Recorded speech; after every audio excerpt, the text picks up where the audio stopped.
Chapter 1724. Follow-up. The document had been dispatched to town 2 days ago, and the timely delivery of the rice seeds was crucial to avoid any potential disruptions. The decision was made to distribute the available half first and devise a plan for the remaining seeds. Xiao Yunduan breathed a sigh of relief upon receiving the news and sought updates from Sun Qian and Officer Lu regarding the rice seeds. It was a relief.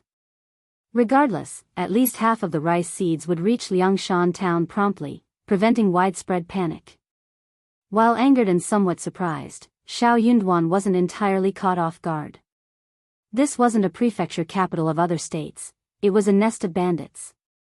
What couldn't bandits in such a nest do?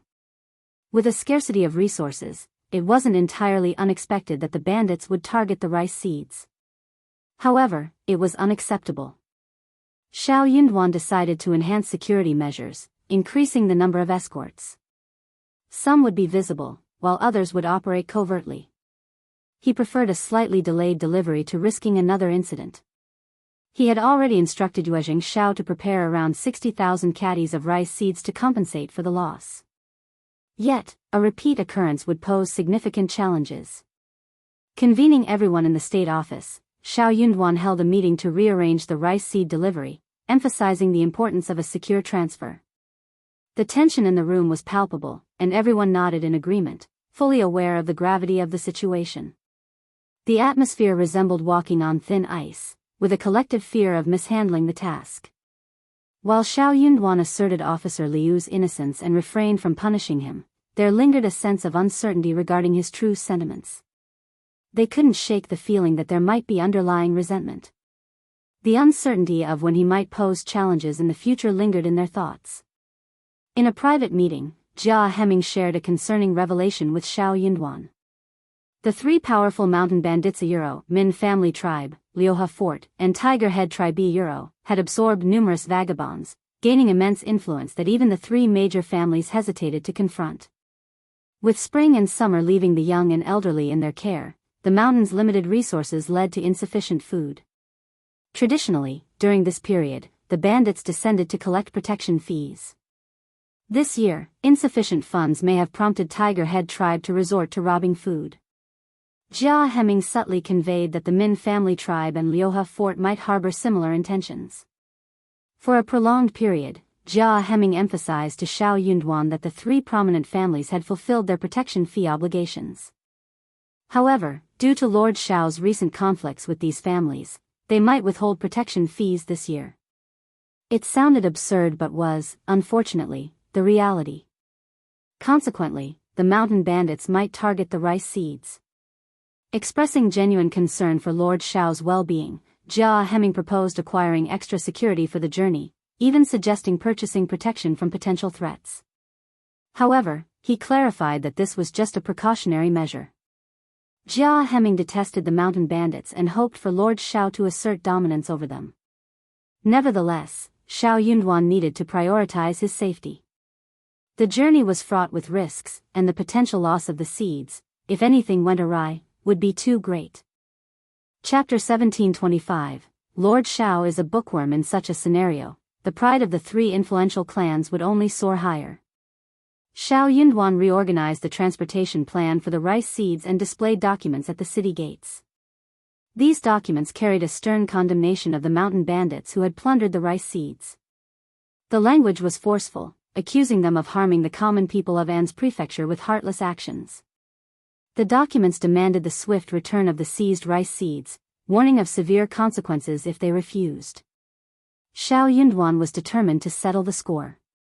The documents swiftly circulated to the three mountain bandit strongholds.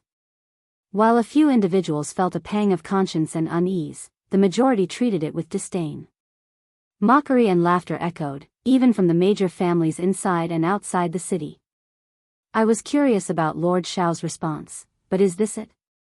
Ha ha ha, what a joke. The thunder roars, but the rain is a mere drizzle. Lord Xiao seems oblivious to the real situation in An's province.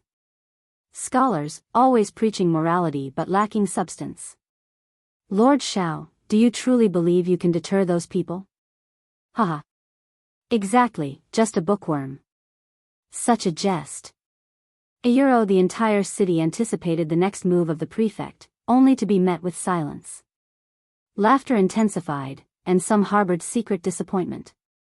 The three families, in turn, breathed a silent sigh of relief. It was good that Lord Xiao was like this. Wuxia Xianxia had not returned yet, extending his stay in An's province for a few more days.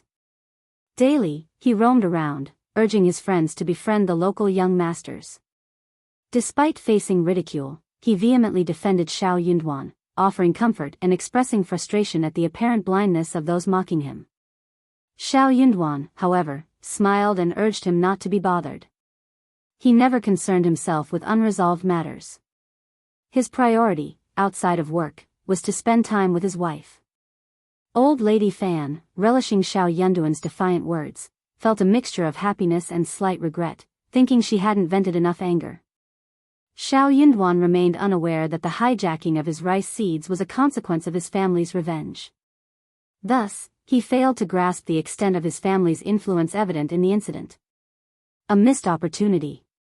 Upon seeing Xiao Yunduan resolving the rice seed issue, Deputy Prefect Guan experienced a mix of anger and envy.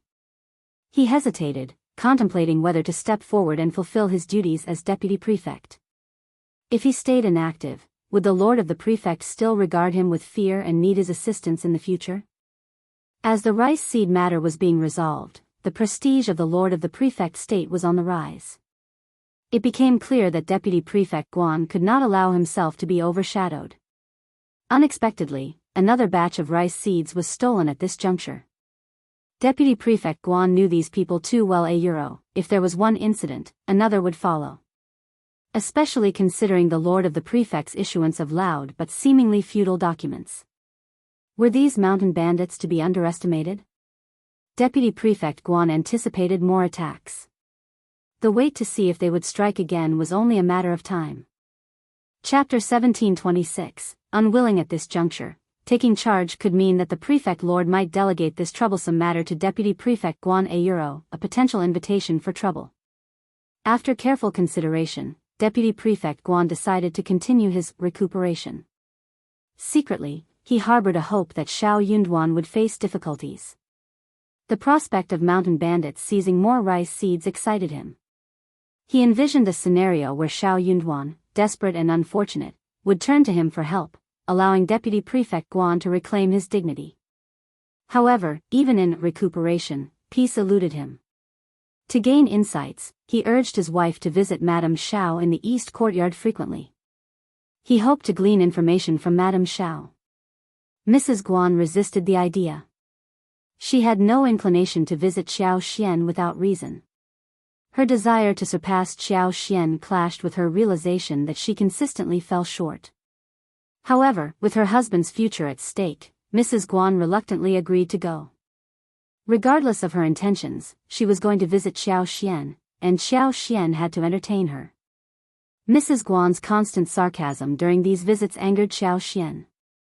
In 2 days, Mrs. Guan returned, only to be told by Li Xia and others that Madame Xiao was either resting or occupied with family affairs. Frustrated, Mrs. Guan refrained from coming. Meanwhile, in Xiao Yunduan's room, the rice seeds were being delivered as per his instructions.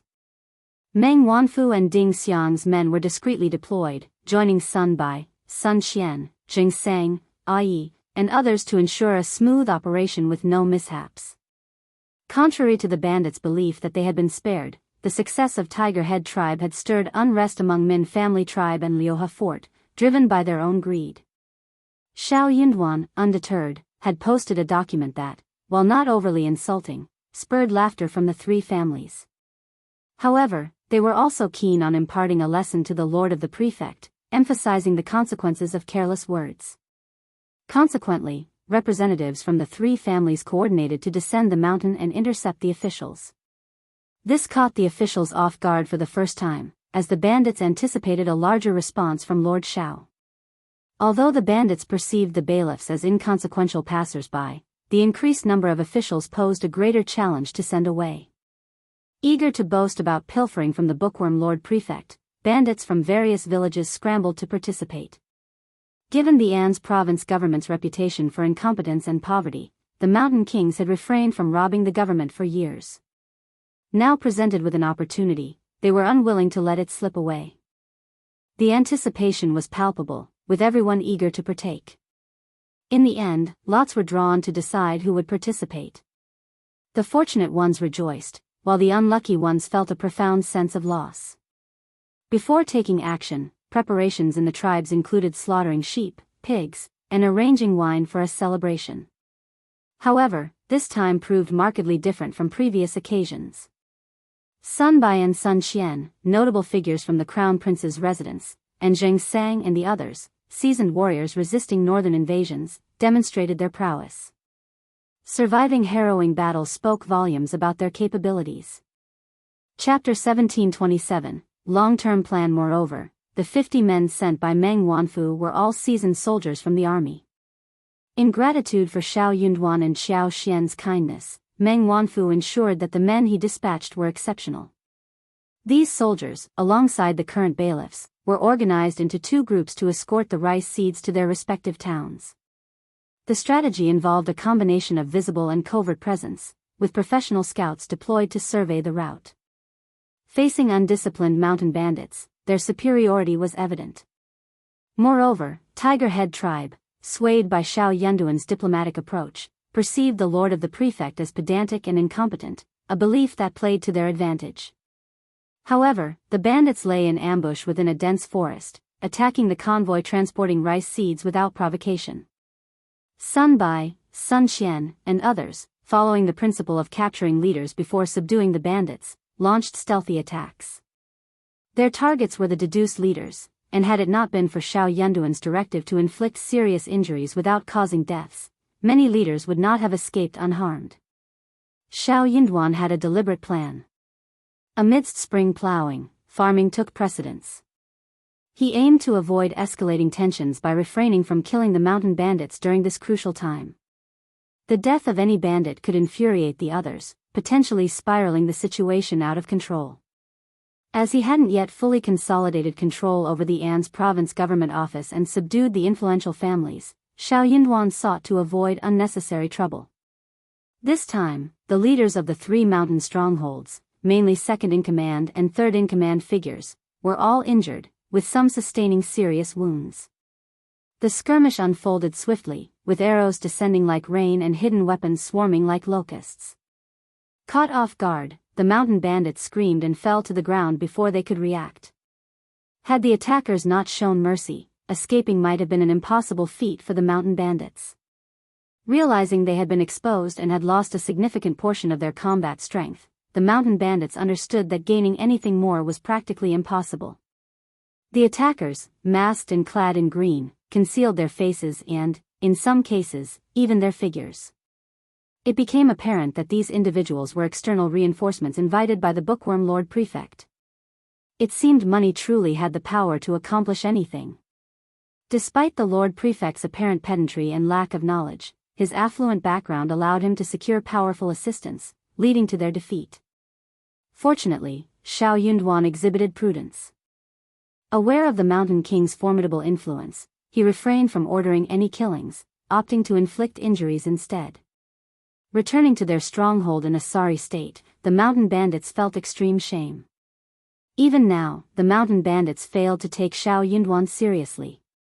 They believed he still harbored fear, considering why he hadn't seized the opportunity to kill them.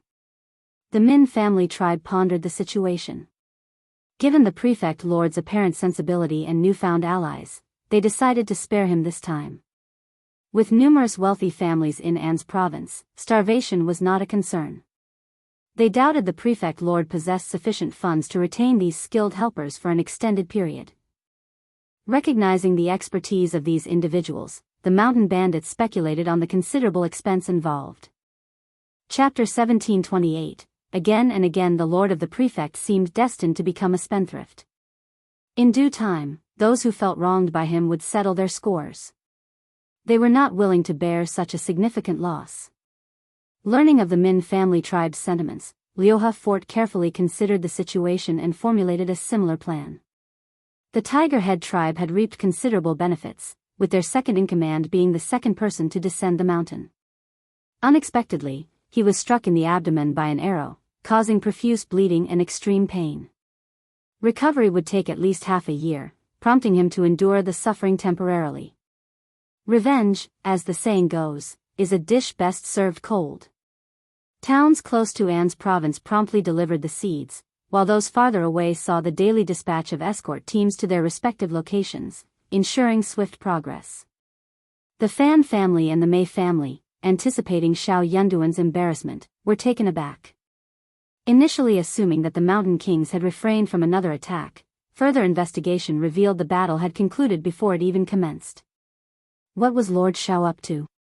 His actions were truly unpredictable. Old Lady Fan, angered by what felt like another slap in the face, refused to back down. She covertly sent benefits to the Tiger Head tribe, urging them to act again. A lesson needed to be taught to the Lord of the Prefect State. Reluctantly agreeing to the Fan family's request, the Tiger Head tribe couldn't afford to appear afraid of the bookish prefect, fearing damage to their reputation. Chao Meng, the second in command, bedridden and cursing Xiao Yunduan incessantly, now saw an opportunity for revenge through an alliance with the Fan clan. He was determined not to let it slip away, no matter the cost. Unable to take action personally, he delegated the task to his trusted subordinates. Consequently, his right-hand men, accompanied by the third in charge, Jin Shan, and 20 brothers, were dispatched. Acting on information provided by the Fan family, they attempted another ambush. Though the number of brothers descending the mountain was limited this time, each one was a meticulously chosen elite. Their objective extended beyond merely seizing the rice seeds. They sought revenge for the injured second in charge. The second in charge insisted that, if the rice seeds couldn't be taken, they should be set ablaze. Even if reduced to ashes, they must not fall into the hands of the officials. Equipped with oil, the plan was to swiftly pour it into the carriage transporting the rice seeds and ignite the fire. The move was undoubtedly ruthless, but given Chao Meng's severe injuries and unreleased anger, such viciousness was almost expected. This marked the final leg of the long-distance escort. After this journey, the need for long-distance escorts would cease. Safer routes awaited, with no dense forests or valleys to navigate. Although Sun Bai, Sun Qian, and the others outwardly relaxed, internally, their training demanded vigilance until the mission's completion. Just as goshawks exert their full strength to capture rabbits, the habit of not letting the guard down until the last moment prevailed. When Jin Shan and his subordinates charged aggressively, Sun Bai and Sun Qian were initially surprised by their persistence and fearlessness. Yet, they remained composed. With swift shouts and orders, bailiffs rushed to protect the rice seed-laden carriage, while Sun Bai, Sun Qian, and their companions drew their swords to confront the assailants. The chaotic battle's outcome became evident swiftly. Burning with anger, Sun Bai, Sun Qian, and the others had spared these adversaries once before, but this time, they harbored no intentions of showing mercy. Chapter 1729, Anne's prefecture city is shocked again. Little did they anticipate that these individuals were unafraid of death and dared to face them head-on. The Tiger Head tribe believed they had come prepared, with a team of elite warriors catching the other party off guard. They were fueled by the desire to avenge their prior humiliation, gain significant advantages, and retaliate for their injured second in charge. With fervor coursing through their veins, they charged forward with aggressive determination, intending to erase their past shame and secure a resounding victory that would resonate throughout Anne's province. However, within half an hour, signs of their impending defeat became glaringly apparent. Jin Shan and his brothers, shocked and enraged, couldn't contain their emotions. Amid their anger and embarrassment, a loud shout pierced the air. Several individuals wielding fire torches rushed towards the carriage, disregarding all else. The remaining mountain bandits desperately attempted to provide cover. Upon seeing the imminent threat of arson, Sun Bai, Sun Qian, and their companions unleashed their restrained fury. What had initially been a 30% holdback transformed into unbridled aggression, each move calculated to take lives. Blood sprayed, limbs flew, and cries of agony echoed through the valley. The ground became a gruesome tapestry of scattered corpses, with dark red pools seeping into the sand, gravel, and grass, creating a chilling spectacle under the sunlight. As their brethren fell one by one, Jin Shan and the others roared in a desperate bid to fight back. Yet, the vast difference in strength between the two sides proved insurmountable, even with their reckless efforts. More lives were claimed, and the carriage transporting the rice seeds remained untouchable. With each casualty, the initially bold mountain bandits descended into fear, their once inspiring courage replaced by dread. Chao Meng's right-hand man succumbed to panic, losing the initial ambition to avenge his boss. Shouting orders to cover their retreat, they dragged a red-eyed Jin Shan away, desperately fleeing the scene. Witnessing their leader's retreat, the remaining mountain bandits crumbled, scattering like frightened birds. Had escorting the rice seeds not been their paramount concern, and the fear of potential mishaps gripping them, none would have managed to escape. Bailiffs stared at the strewn corpses and pooling blood, their bodies trembling, faces drained of color, and hearts racing with fear. The sheer might displayed by Lord Shao's trusted subordinates left the bailiffs in awe. It was a level of power that sent shivers down their spines. Sun Bai, with a disdainful glance, scolded, "What are you waiting for? Hurry up and check if there's anything wrong with the carriage. A few of you, clean up the scene." Those accustomed to following Sun Bai and Sun Xian promptly complied, taking swift action. The other bailiffs struggled to move their stiff hands and feet, eventually regaining composure after some time. This was an unprecedented scene for them. In all their years as bailiffs, the most blood they had encountered were a few drops from street gangsters with minor injuries. Compared to this, those instances seemed inconsequential. Despite the initial shock, excitement soon took over. The two constables' sons had proven their prowess by defeating the Tiger Head tribe bandits and escaping. For these bailiffs, who had suffered at the hands of the Tiger Head tribe in the past, this turn of events was exhilarating. The mountain bandits had once swaggered through An's province, seemingly immune to the authorities. Now, the officials not only confronted them but decisively defeated them. An's prefecture city found itself shaken once again. The prominent families and even the three mountain bandits were left astounded. Jin Shan, returning to the stronghold with a dark and humiliated expression, silenced anyone daring to breathe loudly in his presence. Chapter 1730. It's not too late for a gentleman to take revenge. Out of the 36 brothers who descended the mountain with Jin Shan, only 6 made it back. All 30 of them met their end at the mountain's base, betrayed by the hands of those accursed officials. These 30 individuals comprised the elite intermediate forces of the village. Even though his boss didn't lay blame upon him, he couldn't face his remaining brothers. The anger and guilt overwhelmed him whenever he looked into their eyes. Xiao Yunduan, he vowed not to let him off. Even if it meant risking his life, he intended to keep him alive in An's province. Chao Meng seethed with anger, almost spitting blood as he cursed furiously. His brothers went down the mountain seeking revenge, a large group departing, but only a handful returned in a sorry state. The injustice of it all was unbearable. Thankfully, lacking the strength at the moment, he refrained from immediate descent. Otherwise, he would have stormed down the mountain, relentless until the dog official met his end. Chao Meng instructed someone to summon Boss Qing, Jin Shan, and the other core members of the intermediate village for a meeting.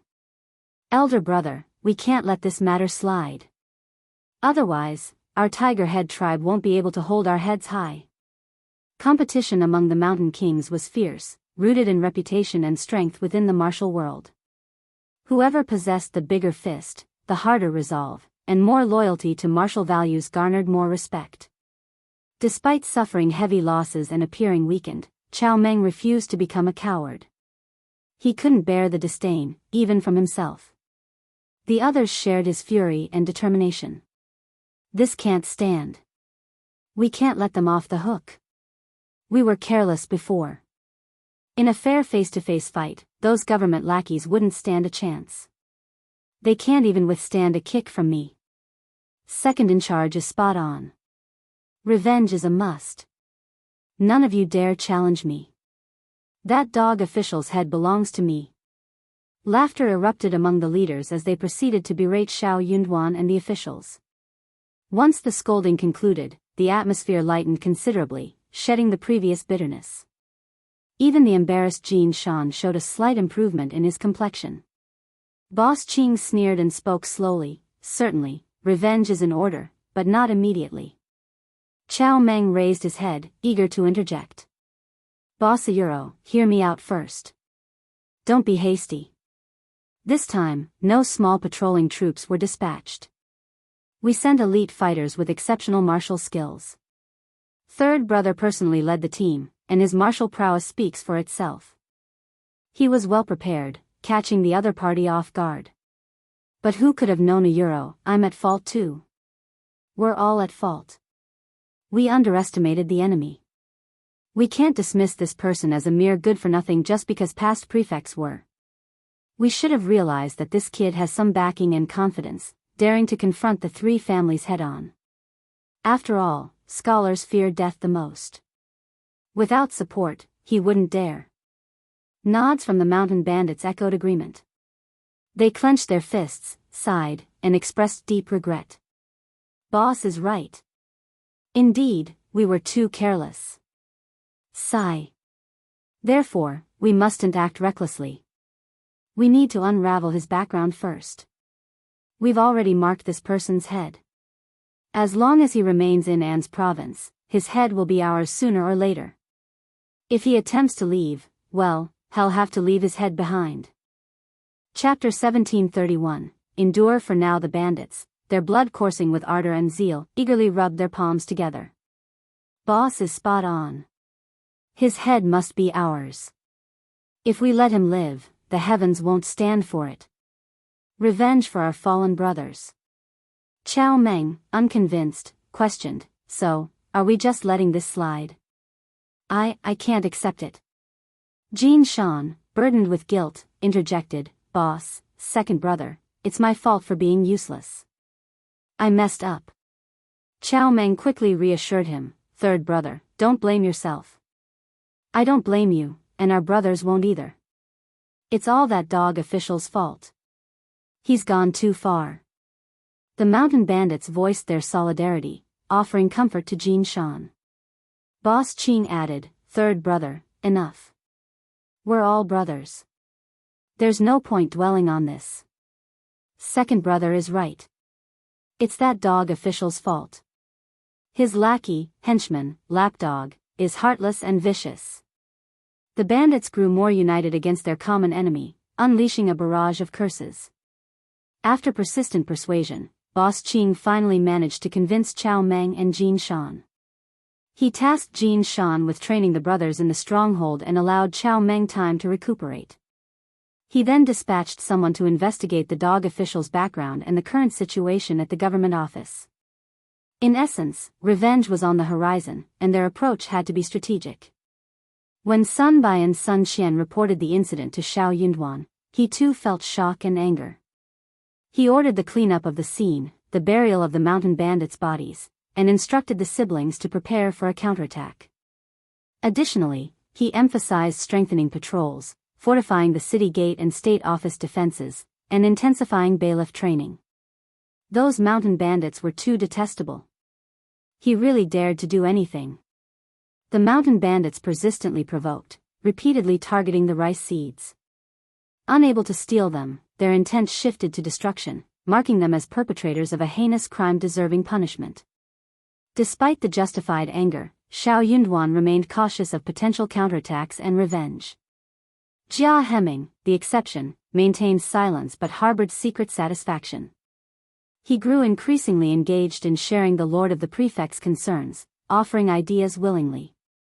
In stark contrast, the other scribes trembled in fear, haunted by the possibility of mountain bandits infiltrating the city for vengeance. There were also a few scribes who resigned because they could not withstand this fear. When Xiao Yunduan asked for the reason, he either said that he was too old to delay his work, so he had to resign, or that he did not think that he was suitable for the job, so he found another Oniyuro. Xiao Yunduan knew what was going on, so he did not ask them to stay. Instead, he asked them to leave and gave them 2 more months' salary. The scribes who had resigned were all overjoyed and grateful. They left happily. Xiao Yunduan instructed Jia Heming to recruit individuals based on his specifications, with the final hiring decision to be made after interviews. Numerous child students who couldn't attain cultivated talent status were available. While local cultivated talents were scarce, there were still some within reach. The public position offered stability and respectability, making it highly desirable. Moreover, candidates often came from families with existing government office connections, instilling confidence and deterring potential provocations. This was something that nothing else could compare to. Xiao Yunduan felt that it was exactly what Xiao Yunduan wanted when these people left on their own accord. That way, he would be able to choose his own people. The people he had chosen were naturally biased towards him. The influence and connections of Deputy Prefect Guan would gradually decrease. Chapter 1732, Lord is impulsive. Xiao Yunduan found himself secretly wishing that Deputy Prefect Guan could extend his recuperation for another year and a half. However, Deputy Prefect Guan faced a dilemma. Xiao Yunduan's men had slain a significant number of mountain bandits, instilling fear in Deputy Prefect Guan. The looming threat of retaliation left him hesitating, even as he neared recovery. Despite his ongoing recovery, Deputy Prefect Guan believed it was crucial to issue a stern warning to the audacious Lord Prefect, regardless of his incomplete recuperation. Summoning his servants, Deputy Prefect Guan, with a frail appearance, made his way to Xiao Yunduan in the East Yard. Lord, those bandits are impulsive individuals. Slaughtering so many at once might provoke a reckless retaliation. Impulsive as they are, they won't care about the consequences. If they infiltrate the city and wreak havoc, causing severe repercussions, wouldn't it be a euro, Lord, your actions this time were indeed impulsive. Xiao Yunduan had just finished work and returned to the East Yard for a conversation with Xiao Xian over strawberries. His wife, pregnant and craving strawberries, was in a cheerful mood. Capitalizing on her good mood, he intended to enjoy some benefits. Just as they were indulging in a moment together, Deputy Prefect Guan's arrival forced Xiao Yunduan to attend to him in the study. Observing Deputy Prefect Guan feigning injury, Xiao Yunduan could no longer tolerate it. Attempting to teach him a lesson, Xiao Yunduan hinted at publicly punishing Sun Bai and Sun Xian to appease the bandits' anger. Deputy Prefect Guan, are you suggesting that Sun Bai and Sun Xian should let the bandits burn the rice seeds and harm people? This way, the bandits won't descend the mountain for revenge, and the government can proceed without worry? Deputy Prefect Guan indeed harbored such thoughts, but he dared not voice them. Furthermore, he recognized that once the rice seeds were set ablaze, the quantity euro, tens of thousands of kilograms euro, posed a formidable challenge for transportation from other locations. Not only did the issue extend to quantity, but it also involved substantial concerns regarding time and financial resources. To be blunt, there was no right course of action in this predicament. Yet, wasn't it Lord Xiao who had stirred up this turmoil? If only his initial stance had been more accommodating, wouldn't this crisis have been averted? However, Deputy Prefect Guan hesitated to express this sentiment, burdened with grievances. He believed that his actions were for the greater good of An's province, the state government, and its citizens. Nevertheless, the Lord of the Prefect not only failed to grasp or appreciate his intentions but also exhibited aggression. In Deputy Prefect Guan's view, if he hadn't intervened, An's province would have remained unscathed. The moment he arrived, the situation escalated dramatically, resulting in numerous casualties. The Toll and Tiger Head tribe alone was significant, and they would undoubtedly seek retribution. These bandits were interconnected.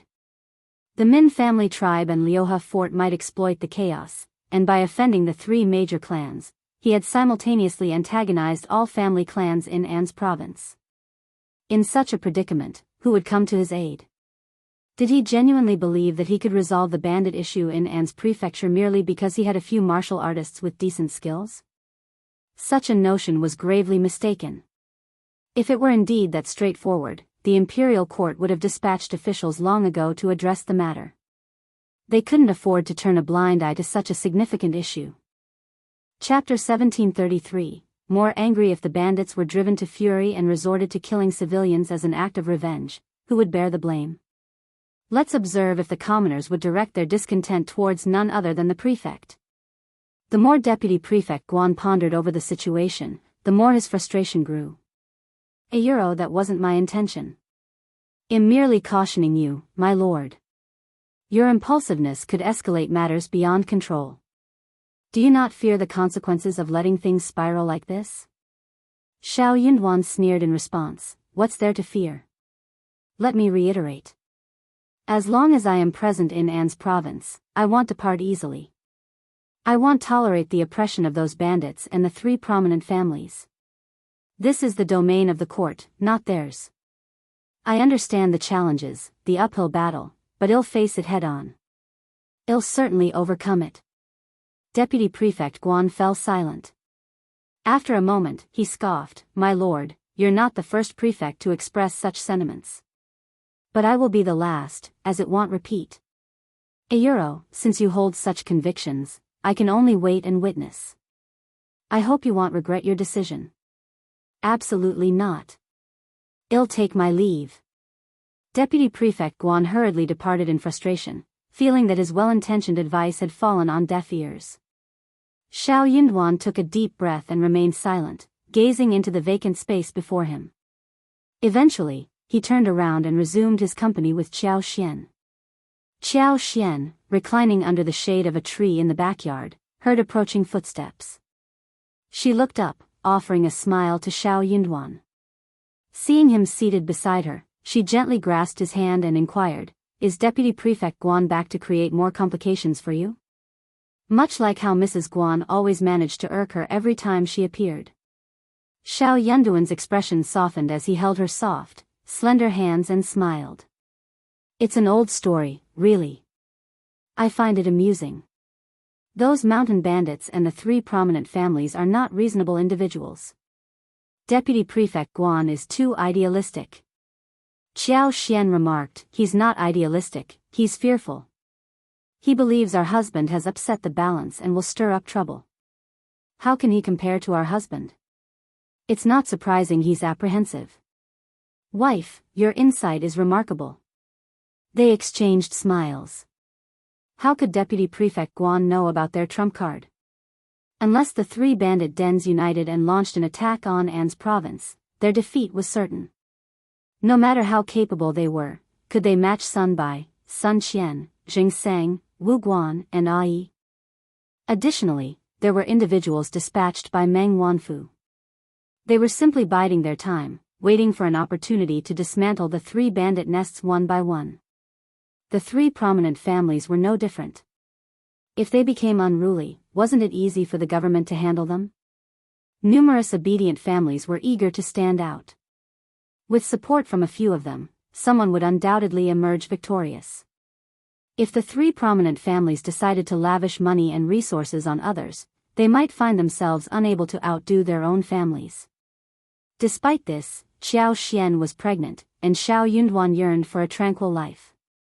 Yet, some individuals seemed determined to avoid peace. Initially, Qiao Xian and Xiao Yunduan had planned to venture outside the city to survey those lands. However, amidst the unfolding events, such plans were now impossible. At this moment, Xiao Yunduan would not allow her to leave the city. The air was thick with uncertainties. In An's province, events unfolded in ways that defied expectations elsewhere. Qiao Xian was aware of her own safety, yet she couldn't disclose her superpower to him, forcing her to resign herself to the silence. Chapter 1734. No more show. The potato and herb seeds, along with some fruit saplings, were delivered, courtesy of Yuezhing Shao. Qiao Xian expressed her gratitude and arranged for someone to transport the seeds to the state office's backyard, eager to inspect them herself. Qiao Xian found solace when she infused her superpowers into the seeds. This way, even if she couldn't tend to the 500-meter field for a year, she was confident it wouldn't result in a misshapen harvest. With little else to occupy his time, Yuezhing Shao stayed for a few days to assist. He diligently planted all the seeds and herbs before bidding farewell to Xiao Yunduan and Qiao Xian. I have a feeling An's province isn't as peaceful as it seems. Those families are too audacious. Lord Xiao, if you ever need assistance, just let me know. Yuzhang isn't far, we can reach here in 2.5 days without delay. I also want to test the Yuezhing family's influenza for the Yuezhing family to offer assistance. They would need connections in the business world. If An's province sought to wield this as a threat against Xiao Yunduan, they might find themselves outmatched. Suppressing the Yuezheng family, Zhao Shu, and the three major families of An's province seemed like an improbable dream. Xiao Yunduan chuckled heartily and clasped his hands at Yuezheng Xiao. Rest assured, brother Yuezheng, if the need arises, they'll certainly seek your assistance. Yuezheng Xiao responded, it's not just assistance, it's a mutually beneficial arrangement. We've always sought win-win situations. They shared a laugh. Xiao Yunduan penned a letter and handed it to Yuezheng Xiao. Qiao Xian arranged a thoughtful gift and requested Yuezheng Xiao to take it home. Especially the joyful news of Qiao Xian's pregnancy. Her mother must be eagerly anticipating it for her peace of mind and happiness. Xiao Yunduan was swamped with responsibilities, leaving him with no time to send someone home.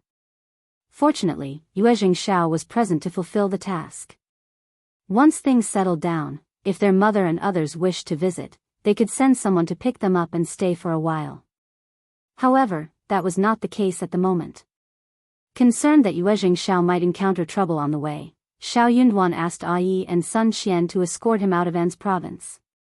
Sun Xian and Yi only returned after ensuring Yuezheng Xiao had safely reached another significant town. The three prominent clans initially shared Deputy Prefect Guan's belief that the Tiger Head tribe would surely retaliate and seek revenge. To their surprise, after a considerable wait, there was no sign of reprisal. Old Lady Fan grew increasingly anxious and discreetly dispatched individuals to contact the Tiger Head tribe for information. Unexpectedly, Tiger Head tribe ignored her this time and remained silent. This silence could be comprehended they were concealing their strength and choosing the right moment. Seeking immediate revenge wasn't practical. What more was there to say? It would be embarrassing to articulate. Why subject themselves to embarrassment? If Tiger Head tribe chose not to acknowledge the Fan clan, so be it. What significance did it hold? Tiger Head tribe showed no regard for the Fan clan, leaving them feeling utterly powerless. Even though Old Lady Fan possessed a proud demeanor, she dared not blame Tiger Head tribe. Instead, she shifted the blame onto Xiao Yunduan and Qiao Xian. Those bandits from Tiger Head tribe are formidable and vengeful. Even if they haven't retaliated now, it doesn't mean they won't in the future. Just wait and see. Old Lady Fan reluctantly held back her thoughts. Spring plowing took precedence, especially for the Fan family. They had to attend to the agricultural tasks before anything else. Chapter 1735, Giving in at the Mei family. The season brought warmer weather, making it an opportune time for venturing into the mountains for woodcutting. Specializing in the wood business, the Mei family operated a sizable furniture workshop and engaged in log trading.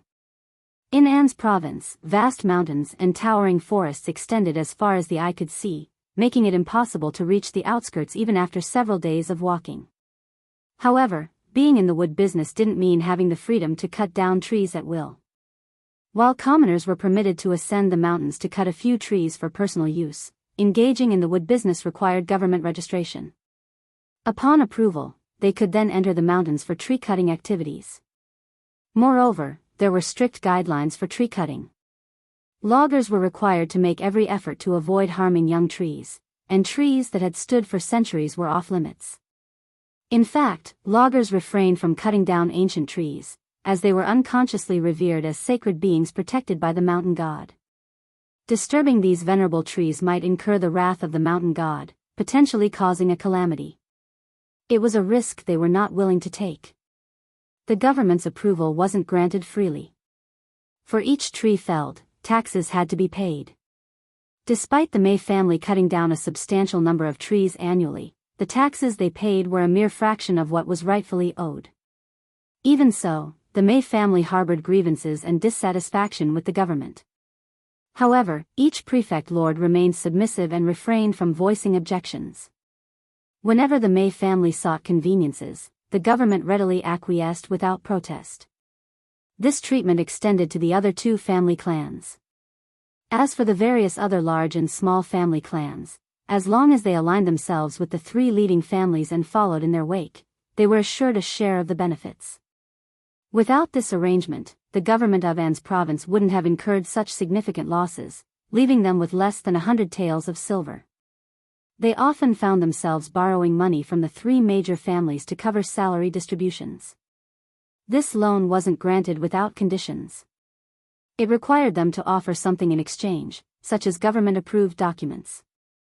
As the Mei family planned to enter the mountains for tree cutting that year, obtaining the necessary document from the authorities was imperative. Without it, foreign merchants would refuse to take goods from them to avoid potential complications. If discovered by the government without the required document, not only would their goods be confiscated, but hefty fines would also be imposed. No one was willing to take such risks without proper documentation. Despite the Mei family looking down on the An's province state government, it remained an irreplaceable entity for any family clan, regardless of their power. Two madams from the Mei family visited Xiao Xian with gifts. Anyone seeking to navigate the complexities of governance would first pay a visit to Xiao Xian, the wife of the prefect. The Mei family, somewhat apprehensive of Xiao Yunduan, prepared an exceptionally generous gift, surpassing what they had presented to other prefect lords. However, both Xiao Xian and Xiao Yunduan declined the offering, making First Mrs. Mei's visit fruitless. Xiao Xian firmly rejected the gift, prompting First Mrs. Mei to attempt changing the subject. Faced with Xiao Xian's insistence, she had no choice but to take the gift back. It marked the first time someone had returned a gift from the Mei family, leaving First Mrs. Mei feeling disgruntled. Xiao Xian shared the encounter with Xiao Yunduan, jesting, "The Mei family is making their move. Hubby, keep an eye out. Much depends on this." Xiao Yunduan smiled. Let them try to compete with those mountain bandits from the Tiger Head tribe. Chapter 1736, and State's Intermediate Peace. Old Lady Fan reveled in the Mei family's setback. She had long asserted her desire to teach the inexperienced prefect lord a lesson, making him understand who held true authority in An's prefecture. Now, it seemed like retribution had arrived. Did they recall the satisfaction they felt watching the Fan family's missteps in the past? Now that the tables were turned, did they still relish in that feeling? Anticipating that the Mei family would approach them to discuss countermeasures, Old Lady Fan had prepared to mock them. However, to her surprise, the Mei family acquiesced. Soon after, the Mei family dutifully paid the official fees and obtained the required document to commence their mountain work. Observing this, Old Lady Fan, who had been expecting a show, felt greatly disappointed. Witnessing the Mei family's compliance, the Hua family abandoned their initial resistance and diligently went about their work. Upon hearing about Madame Xiao's cultivation of medicinal herbs in the fields, the two madams of the Hua family paid a visit. Their expressions suggested a keen interest in the matter. Xiao Xian didn't reject their curiosity but engaged with them with a subtle smile. If the Hua family presented a favorable offer, selling the herbs to them wouldn't be out of the question. With the three major families exhibiting discipline, the other large and small family clans dared not act out. An's province, as a whole, experienced an unusual tranquility, fostering a flourishing environment. Jia Hemming and others were invigorated and exuded confidence. Yet, during private discussions between Xiao Xian and Xiao Yunduan, both were skeptical that the three families would simply let the matter rest. Their restrained actions were a result of not fully understanding their own background, and it wasn't the opportune moment to act recklessly. They refrained from hasty moves, aware that, given the chance, they would unleash their full strength and attack without hesitation. Xiao Yunduan remained vigilant, recognizing that peace was precarious. This period offered an opportunity for recuperation and personal growth. Sun Bai and the others could dedicate more time to training the bailiffs in the 500 meters. Xiao Xian's land had undergone exploration. 2,000 mu of potatoes were planted on 4,000 mu of flat terrain, while the remaining 1,000 mu, along with hundreds of mu at the mountain's base, were dedicated to King Solomon's seal, angelica, crowdipper, and honeysuckle cultivation. Exploring the entire 50,000 mu of mountains was a slow process. With only 6,000 mu opened up so far, the rest temporarily halted. Summer's arrival, bringing increased vegetation and the presence of poisonous snakes, insects, and ants in the mountains, made exploration unsuitable. They planned to resume exploration in late autumn, hiring more personnel at that time. The 6,000 mu already explored were exclusively dedicated to peppercorn cultivation. Wuxia Xianxia's connections facilitated the transportation of seedlings from the southwest, arriving at an opportune moment. Xiao Xian opted to plant all the peppercorns for easier management, reserving star anise and pepper planting for the following year. Despite the unsuitable exploration conditions during this time of the year, they focused on constructing roads, houses, and warehouses. Xiao Xian tasked Songshi and others to spend an additional month or so to complete these tasks. Previous employees could continue to be employed for these endeavors. Xiao Xian instructed Songshi, Lu Fu, and others to discreetly observe. Subsequently, she selected approximately 20 individuals from these intermediate workers and approached them, inquiring if they were willing to sign long-term employment contracts. With numerous plots of land requiring daily management, relying solely on Songshi and the others proved insufficient even with their unwavering dedication. Assigning individuals to patrol the mountain daily became essential, monitoring the growth of the herb seedlings. It was imperative to address any deficiencies promptly and weed the areas in need. Chapter 1737, Deputy Prefect Guan's recovery. Songshi and the others would feel more at ease with short-term workers overseeing the tasks.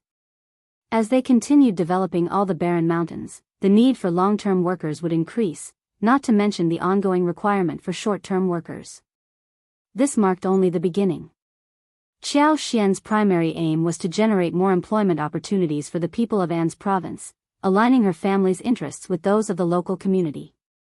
From Sichuan peppercorns, star anise, pepper, medicinal herbs, to potatoes, the potential for expansion and cultivation was vast. If the harvests proved profitable, more individuals would likely engage in planting, prompting continuous growth.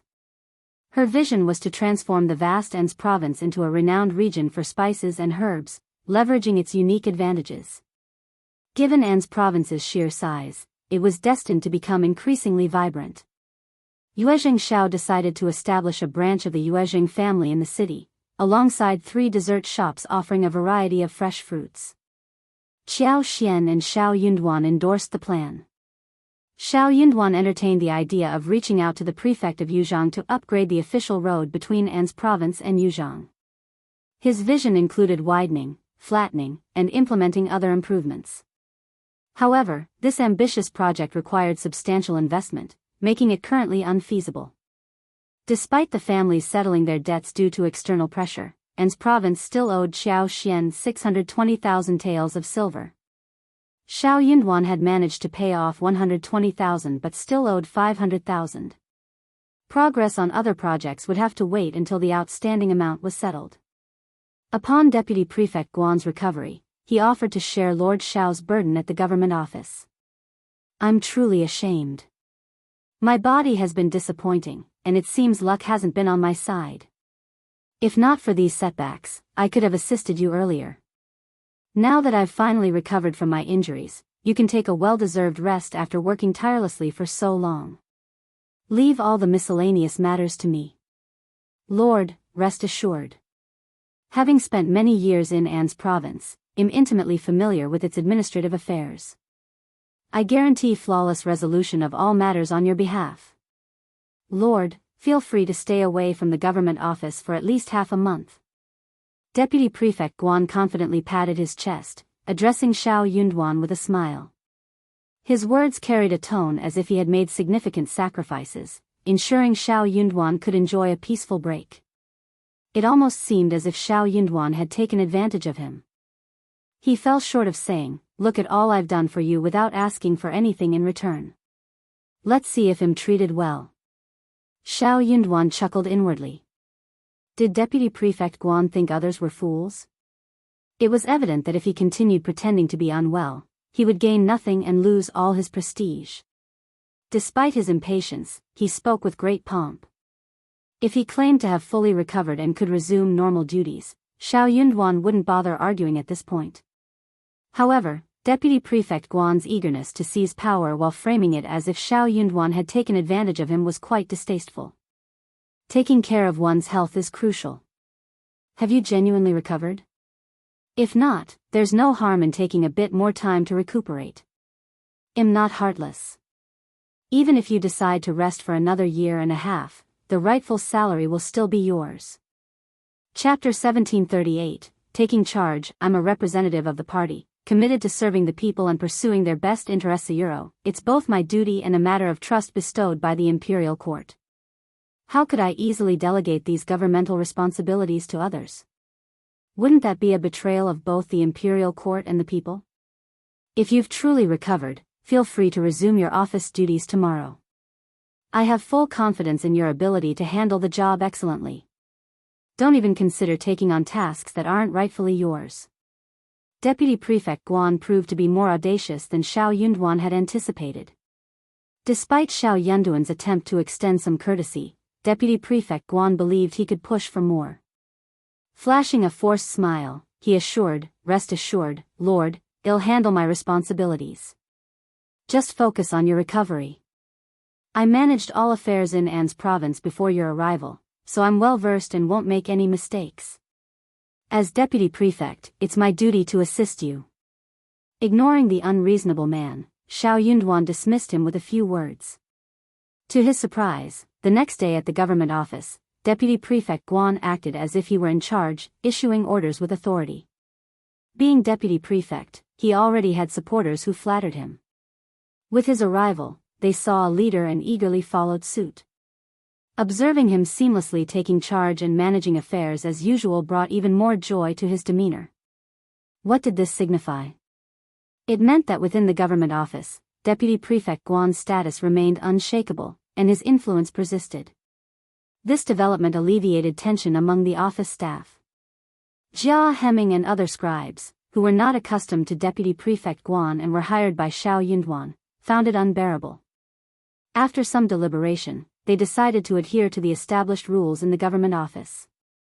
Everyone would perform their duties impartially, following Lord Xiao's instructions or official protocols. In case Deputy Prefect Guan issued any directives, they would seek confirmation from Lord Xiao before complying. Observing Deputy Prefect Guan's enthusiastic demeanor, Xiao Yunduan noticed he immediately assumed a masterly role upon returning to work. Choosing to avoid the situation, Xiao Yunduan opted to spend more time with Xiao Xian in the backyard, giving Deputy Prefect Guan the freedom to act as he pleased. As he devoted himself to addressing challenges, Xiao Yunduan also assessed the individuals within the government, identifying those who could genuinely be nurtured, discerning the unworthy, and recognizing the fence-sitters. He believed in addressing all issues comprehensively rather than allowing problems to persist. Deputy Prefect Guan reveled in this newfound authority, secretly patting himself on the back. Confident in his unassailable position within government office, he drew strength from years of managerial experience and a network of loyal subordinates. Despite Lord Xiao's competence, Deputy Prefect Guan felt assured that, given his role in managing the bailiffs, Lord Xiao would not disregard him or refrain from relying on his expertise. However, his confidence waned as he soon realized that the current provincial government was no longer a realm where he could command as he pleased. Many scribes were proving less than obedient, challenging his authority. Chapter 1739. Let him do it. Unlike in the past, when he gave an order, someone would immediately follow it. It wasn't like now, where they would reject him or use Lord Xiao as an excuse, which made Deputy Prefect Guan furious. Deputy Prefect Guan was unwilling to give up, so he started looking for trouble. However, Jia Hemming knew him well and had long been on guard. It was not so easy for him to catch Jia Hemming and the others. After all, Jia Hemming wasn't targeting him on purpose. He was doing everything according to the rules, or he would rebut everything by saying, "Lord Xiao told me to." Deputy Prefect Guan was furious. In the past, Jia Hemming and the others wouldn't have had the guts to do this to him. They were relying on Lord Xiao. Did they really think that he could not deal with them? Unable to find legitimate faults, Deputy Prefect Guan resorted to targeted harassment against Jia Hemming. Exploiting his authority, Deputy Prefect Guan abused his position to control others and assigned Jia Hemming a mission with the intention of making it impossible to complete. He subtly instigated trouble through veiled hints, creating a situation where Jia Hemming faced insurmountable challenges. Seizing the opportunity, Deputy Prefect Guan publicly berated Jia Hemming, accusing him of being careless, incompetent, and unworthy of his position. Jia Hemming, grappling with his anger, attempted to defend himself. However, before he could articulate his points, Deputy Prefect Guan rudely interrupted him, levying accusations of rudeness, disrespect, and insubordination without providing any chance for explanation. Though cursing inwardly, Jia Heming refrained from uttering a word, fearing that any response might lead to further name-calling and derogatory labels. Witnessing Jia Heming's silence, Deputy Prefect Guan took pleasure in his perceived victory. Fueling his anger, he intensified the verbal assault, aiming to set an example and showcase the consequences of opposing him and disregarding his authority. This targeted mistreatment persisted for 3 to 4 consecutive days, as Deputy Prefect Guan continued to subject Jia Heming to various forms of harassment. Initially, there were individuals who covertly supported Jia Heming or spoke positively on his behalf. Unfortunately, Deputy Prefect Guan implicated these sympathizers, intentionally subjecting them to difficulties. Upon realizing that Lord Xiao seemed unaware of the situation, the scribes who were initially aligned with Deputy Prefect Guan chose to remain relatively quiet. However, as the perceived lack of awareness from Lord Xiao continued, they grew bolder, exacerbating the challenges for Jia Heming and his associates. During Deputy Prefect Guan's recovery, Xiao Yunduan visibly valued Jia Heming, eliciting long-standing envy from those who harbored resentment. In Deputy Prefect Guan's absence, they refrained from hasty actions. With the opportunity presenting itself and no objection from Xiao Yunduan, their discontent could no longer be contained. Their actions escalated without restraint, further complicating the challenges faced by Jia Heming and his allies. These individuals took great satisfaction in their actions and showered Deputy Prefect Guan with flattery behind his back. They emphasized the Deputy Prefect's indispensability, asserting that, regardless of Lord Xiao's capabilities, his success in governing An's province hinged on the Deputy Prefect's unparalleled knowledge after years of residency. In their view, Lord Xiao's perceived significance was merely temporary, a consequence of Deputy Prefect Guan's absence due to recovery. Upon Deputy Prefect Guan's return, Jia Heming not only refused to step aside but also attempted to rival Deputy Prefect Guan. This audacious move, using chicken feathers as arrows, reflected a clear overestimation of his own importance, bordering on the laughable.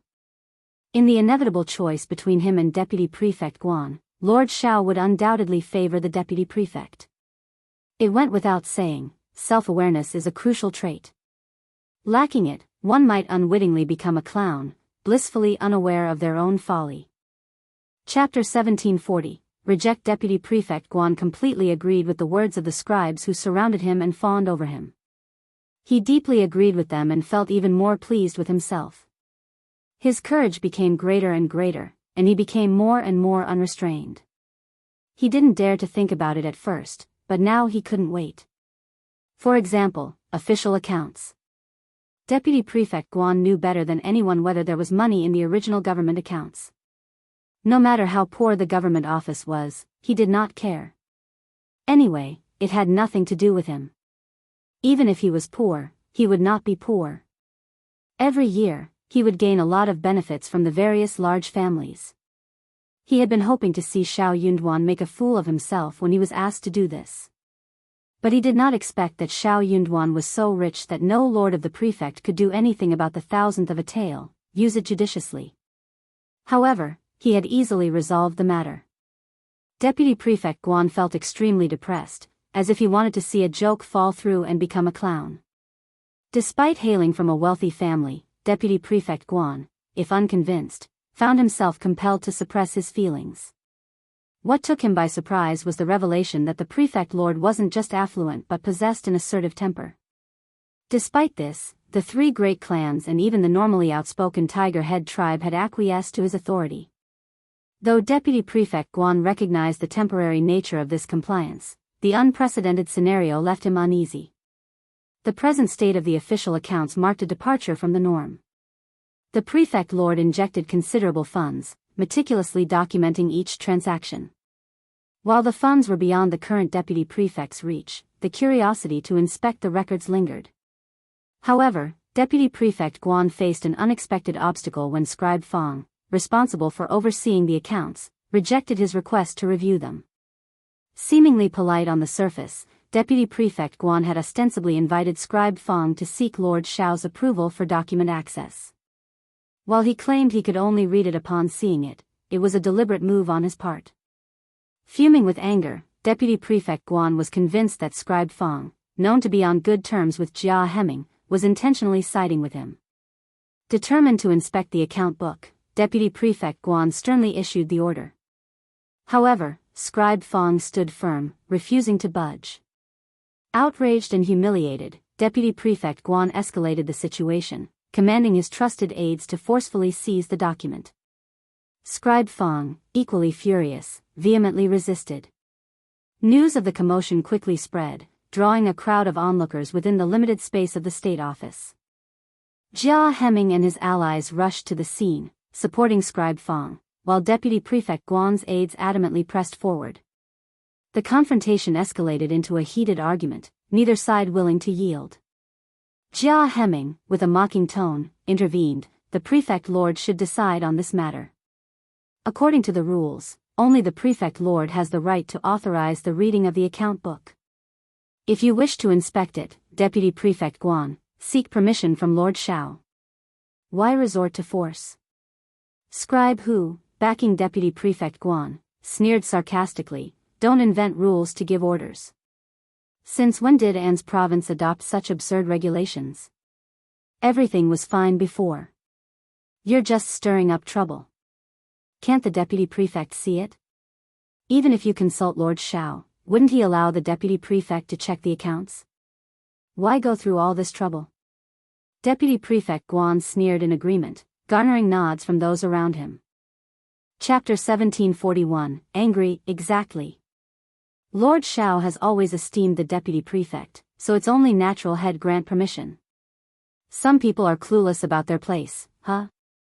Can't you see? With the Deputy Prefect back, someone is feeling uneasy. Heh, I agree. Jia Hemming's face flushed with frustration. That was in the past. Lord Shao is the Prefect Lord now. We follow Lord Shao's directives. Any issues with that? Of course, there's no problem, Deputy Prefect Guan responded leisurely. Well, indeed, follow Lord Shao. However, we don't have to be excessively rigid, do we? As long as the rules are reasonable. We're on the same side, after all. If you're so serious, who are you targeting, and what are your intentions? I don't have any ulterior motives. If you don't, then let's talk less. Can't we maintain a friendly atmosphere? As the Deputy Prefect, what's wrong with me looking at the account book? Old Hu is right. I can confidently say that if I inform Lord Shao, he won't deny me the right to review it. It's just a matter of phrasing. Using a chicken feather as an arrow is not entirely inaccurate. Laughter erupted from those around Deputy Prefect Guan. Jia Hemming, Scribe Fang, and the others exchanged frustrated glances. While Lord Shao was absent at the moment, making a big fuss out of a trivial matter wouldn't be wise. Deputy Prefect Guan reveled in his smugness, and Scribe Hu, convinced of his righteousness, glared at Scribe Fang, demanding, Scribe Fang, what are you waiting for? Hurry up and bring the ledger to the Deputy Prefect. Why hesitate? Can't the Deputy Prefect control you? Scribe Fang gritted his teeth. Deputy Prefect, please forgive me. I didn't dare defy Lord Shao's earlier instructions. Please don't make it difficult for me, Deputy Prefect. Once you obtain Lord Shao's approval, I'll promptly hand over the account book. You stubborn fool. In front of the onlookers, Deputy Prefect Guan erupted in anger. Trapped in a challenging situation, he forcefully pushed Scribe Fang aside and ordered his trusted aide to snatch the key, open the door, and retrieve the ledger. It was just a ledger, a mere glimpse. How could Lord Shao possibly take it seriously? In the presence of so many witnesses, if Deputy Prefect Guan didn't retaliate, it would set a precedent for anyone in the government office to challenge his authority without consequence. What would become of his standing then? What prestige would he retain? Scribe Fang, Jia Hemming, and the others were eager to intervene and halt the unfolding events. Yet, they were outnumbered and lacked the strength to oppose Deputy Prefect Guan's group. Over the years, Deputy Prefect Guan and his associates had grown accustomed to their tyrannical ways. Their influence permeated the entire government office, making even the Prefect Lord powerless against them. They claimed the lion's share of benefits, leaving the scraps for the rest. With the arrival of the new prefect lord, however, their manipulative tactics failed to sway him. Deputy Prefect Guan, undeterred, attempted to establish dominance upon his return. To his surprise, Lord Xiao skillfully navigated the situation, refusing to succumb to his attempts at control.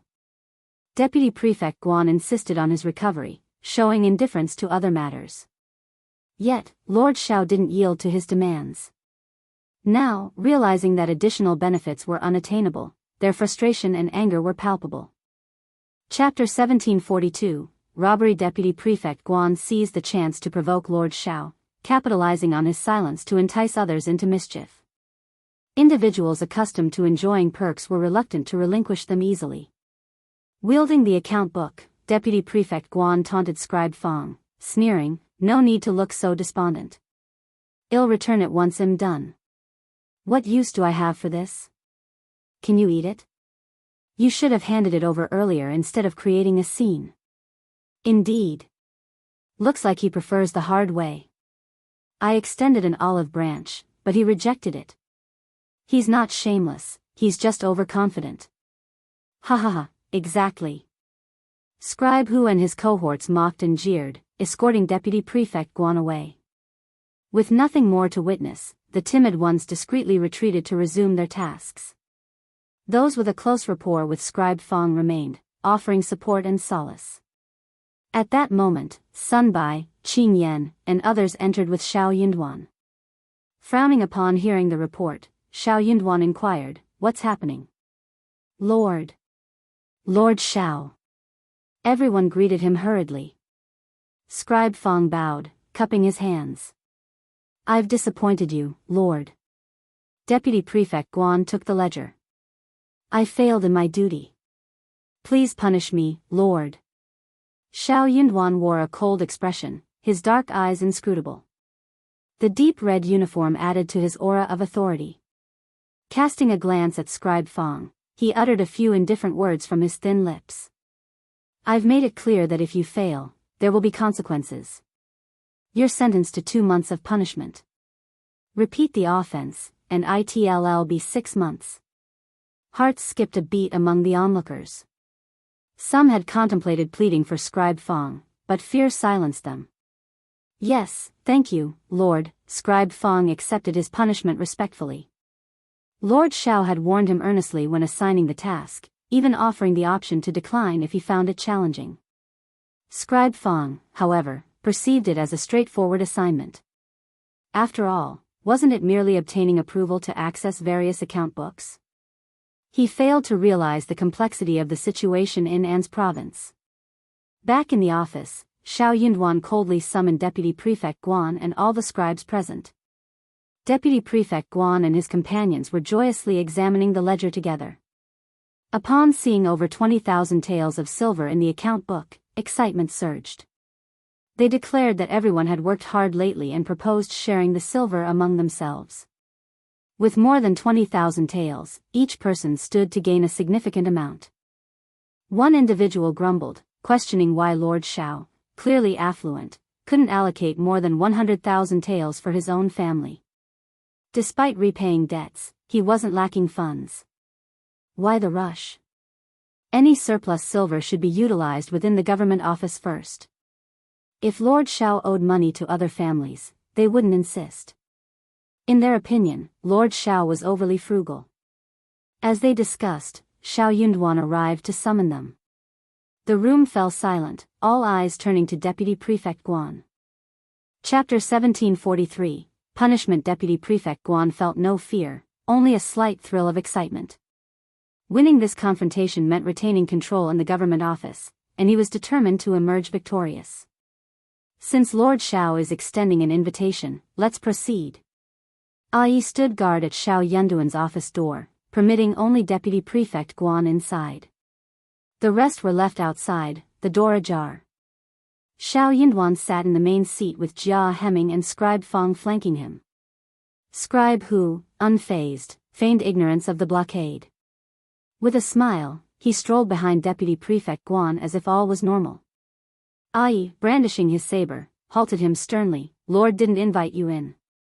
A cold gaze from Deputy Prefect Guan supported Aya's stance. Scribe Hu glanced at Xiao Yunduan, who remained impassive. When it became clear that Xiao Yunduan had no intention of allowing anyone else in, Deputy Prefect Guan, with a feigned obliviousness, followed suit. Scribe Hu, conceding defeat, stood among the others. Deputy Prefect Guan greeted Xiao Yunduan with a smile. "Lord Xiao, you sought me out." Xiao Yunduan's tone remained cold. "Did you bring the account book? Were you waiting for my approval, as Scribe Fong suggested?" Deputy Prefect Guan attempted to downplay the seriousness. "I plan to inform you later. It's not a significant matter." Xiao Yunduan questioned, "Did Scribe Fong not specify that approval was required before inspection?" Downplaying again, Deputy Prefect responded, "It doesn't need to be that strict." Xiao Yunduan cut through, "Am I not your superior?" "Yes, a euro, but Lord, I don't mean anything else." "Nothing." Xiao Yunduan erupted in anger. "You blatantly disregarded my words, causing a ruckus in Scribe Fang's office euro, snatching the key and ledger. And now you claim innocence." Deputy Prefect Guan, "What if you did have ulterior motives? Planning to steal my official uniform and parade around?" Deputy Prefect Guan, shocked and flustered, stammered, "Lord Xiao, I genuinely had no other intentions. I assumed you wouldn't mind a trivial matter like reviewing the account book a euro. Why should I not care? The prefecture's accounts encompass all expenses within its jurisdiction. How trivial is that? In your eyes, it's a minor affair." Deputy Prefect Guan, "What position do you hold if you lack such basic common sense?" Deputy Prefect Guan felt a surge of darkness but held himself together. Bitterly, he pleaded, "My lord, it wasn't my initial intention." Scribe Fang's words were harsh, and he spoke hastily. "I don't know why I acted that way. Please understand. I never intended disrespect, my lord." Xiao Yunduan's tone remained cold. "Intentions aside, the fact remains. Deputy Prefect, I am the guardian of An's province. Past matters may not concern me, but as long as I am prefect, my rules must be followed. Despite my repeated warnings, it seems you pay no heed. Are you confident I can't take action against you?" "I wouldn't dare." "Why wouldn't you dare? How dare you falsely accuse Scribe Fong in my presence? Numerous witnesses were there. If I interrogate them, do you believe I won't uncover the truth? Can you fool them with just a few words?" Chapter 1744, Interrogation. Lord Euro, Scribe Fong failed to protect the account book. It's his negligence. I'll punish him with 2 months of salary. And you publicly provoked the prestige of the leader and disregarded it. What crime should you be guilty of? Lord. Deputy Prefect Guan's face alternated between red and white. He staggered a few steps and almost fell. I really don't have such thoughts, Lord. This from the beginning to the end, it was just that I was muddle-headed and rushed to say something to Euro, then I'll punish you. Do you admit it? Deputy Prefect Guan felt suffocated. He felt extremely aggrieved. He wasn't stupid. Realization dawned on him. Euro, he had succumbed to greed and walked right into Xiao Yunduan's cunning trap. Xiao Yunduan wasn't oblivious to his recent actions. He not only knew but also disapproved. The trap had been set, and he had walked right into it. His own confusion played a part. Upon returning to the government office, he discovered a stark difference from the past. Smooth sailing was replaced by turbulence, and the once abundant flattery and favor had dwindled. Fueled by anger and indignation, he sought to reclaim his lost prestige. Xiao Yunduan's stoic silence further fueled his fervor until he couldn't restrain himself any longer. Suddenly, Xiao Yunduan seized on his lapse, delivering a powerful blow. Reality stared him in the face, and he found himself unable to distinguish the intricacies of the situation. His carelessness had allowed this cunning adversary to bewitch him, step by step, until he was ensnared in the trap he had set.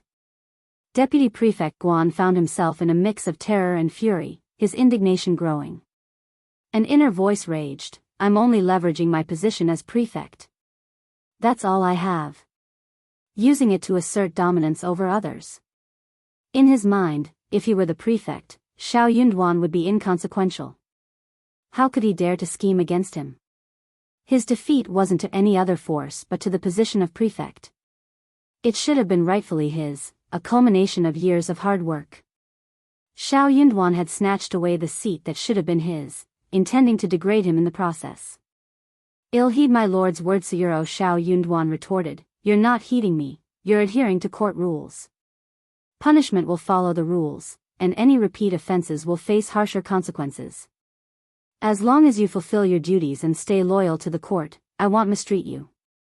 However, misuse of power, deception of superiors and subordinates, baseless deceit, exploiting seniority, or any act betraying the government or me will not go unpunished." The scribes, both inside and outside the room, absorbed the stern words in silence, their heads bowed like cicadas in winter. Especially those harboring ulterior motives, they dared not even breathe audibly, fearing Xiao Yunduan might dredge up their past actions. Deputy Prefect Guan faced 6 months of punishment, with crucial responsibilities transferred to someone else. Reporting directly to Xiao Yunduan meant essentially taking over Deputy Prefect Guan's authority. Henceforth, Deputy Prefect Guan wielded no genuine power.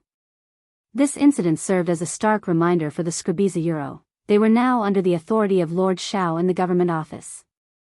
Rules were to be followed, and the past held no weight. Deputy Prefect Guan no longer held the final say.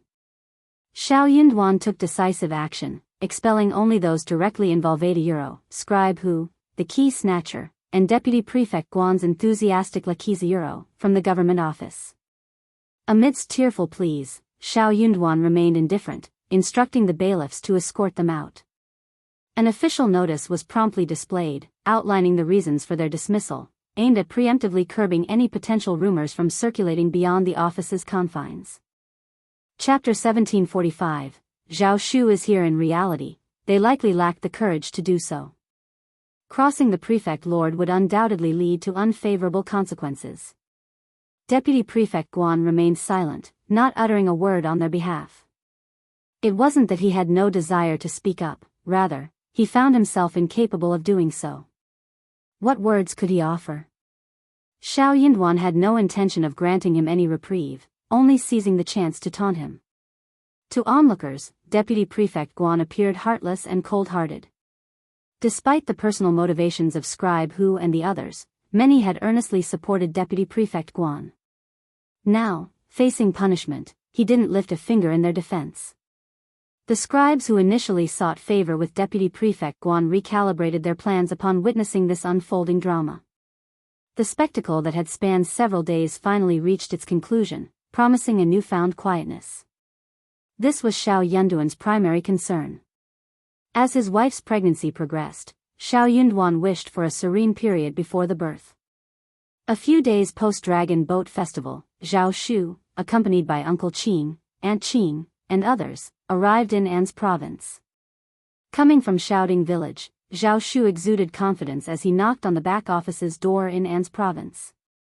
While Xiao Yunduan maintained an outward calm, he could sense his brother-in-law's deep concern for the Xiao family. The urgency to glean information about the family lingered palpably. Qiao Xian, devoid of any pretense, warmly welcomed Zhao Shu, treating him not only as family but also as a cherished friend. Zhao Shu was elated, going out of his way to be attentive and pleasing towards Qiao Xian.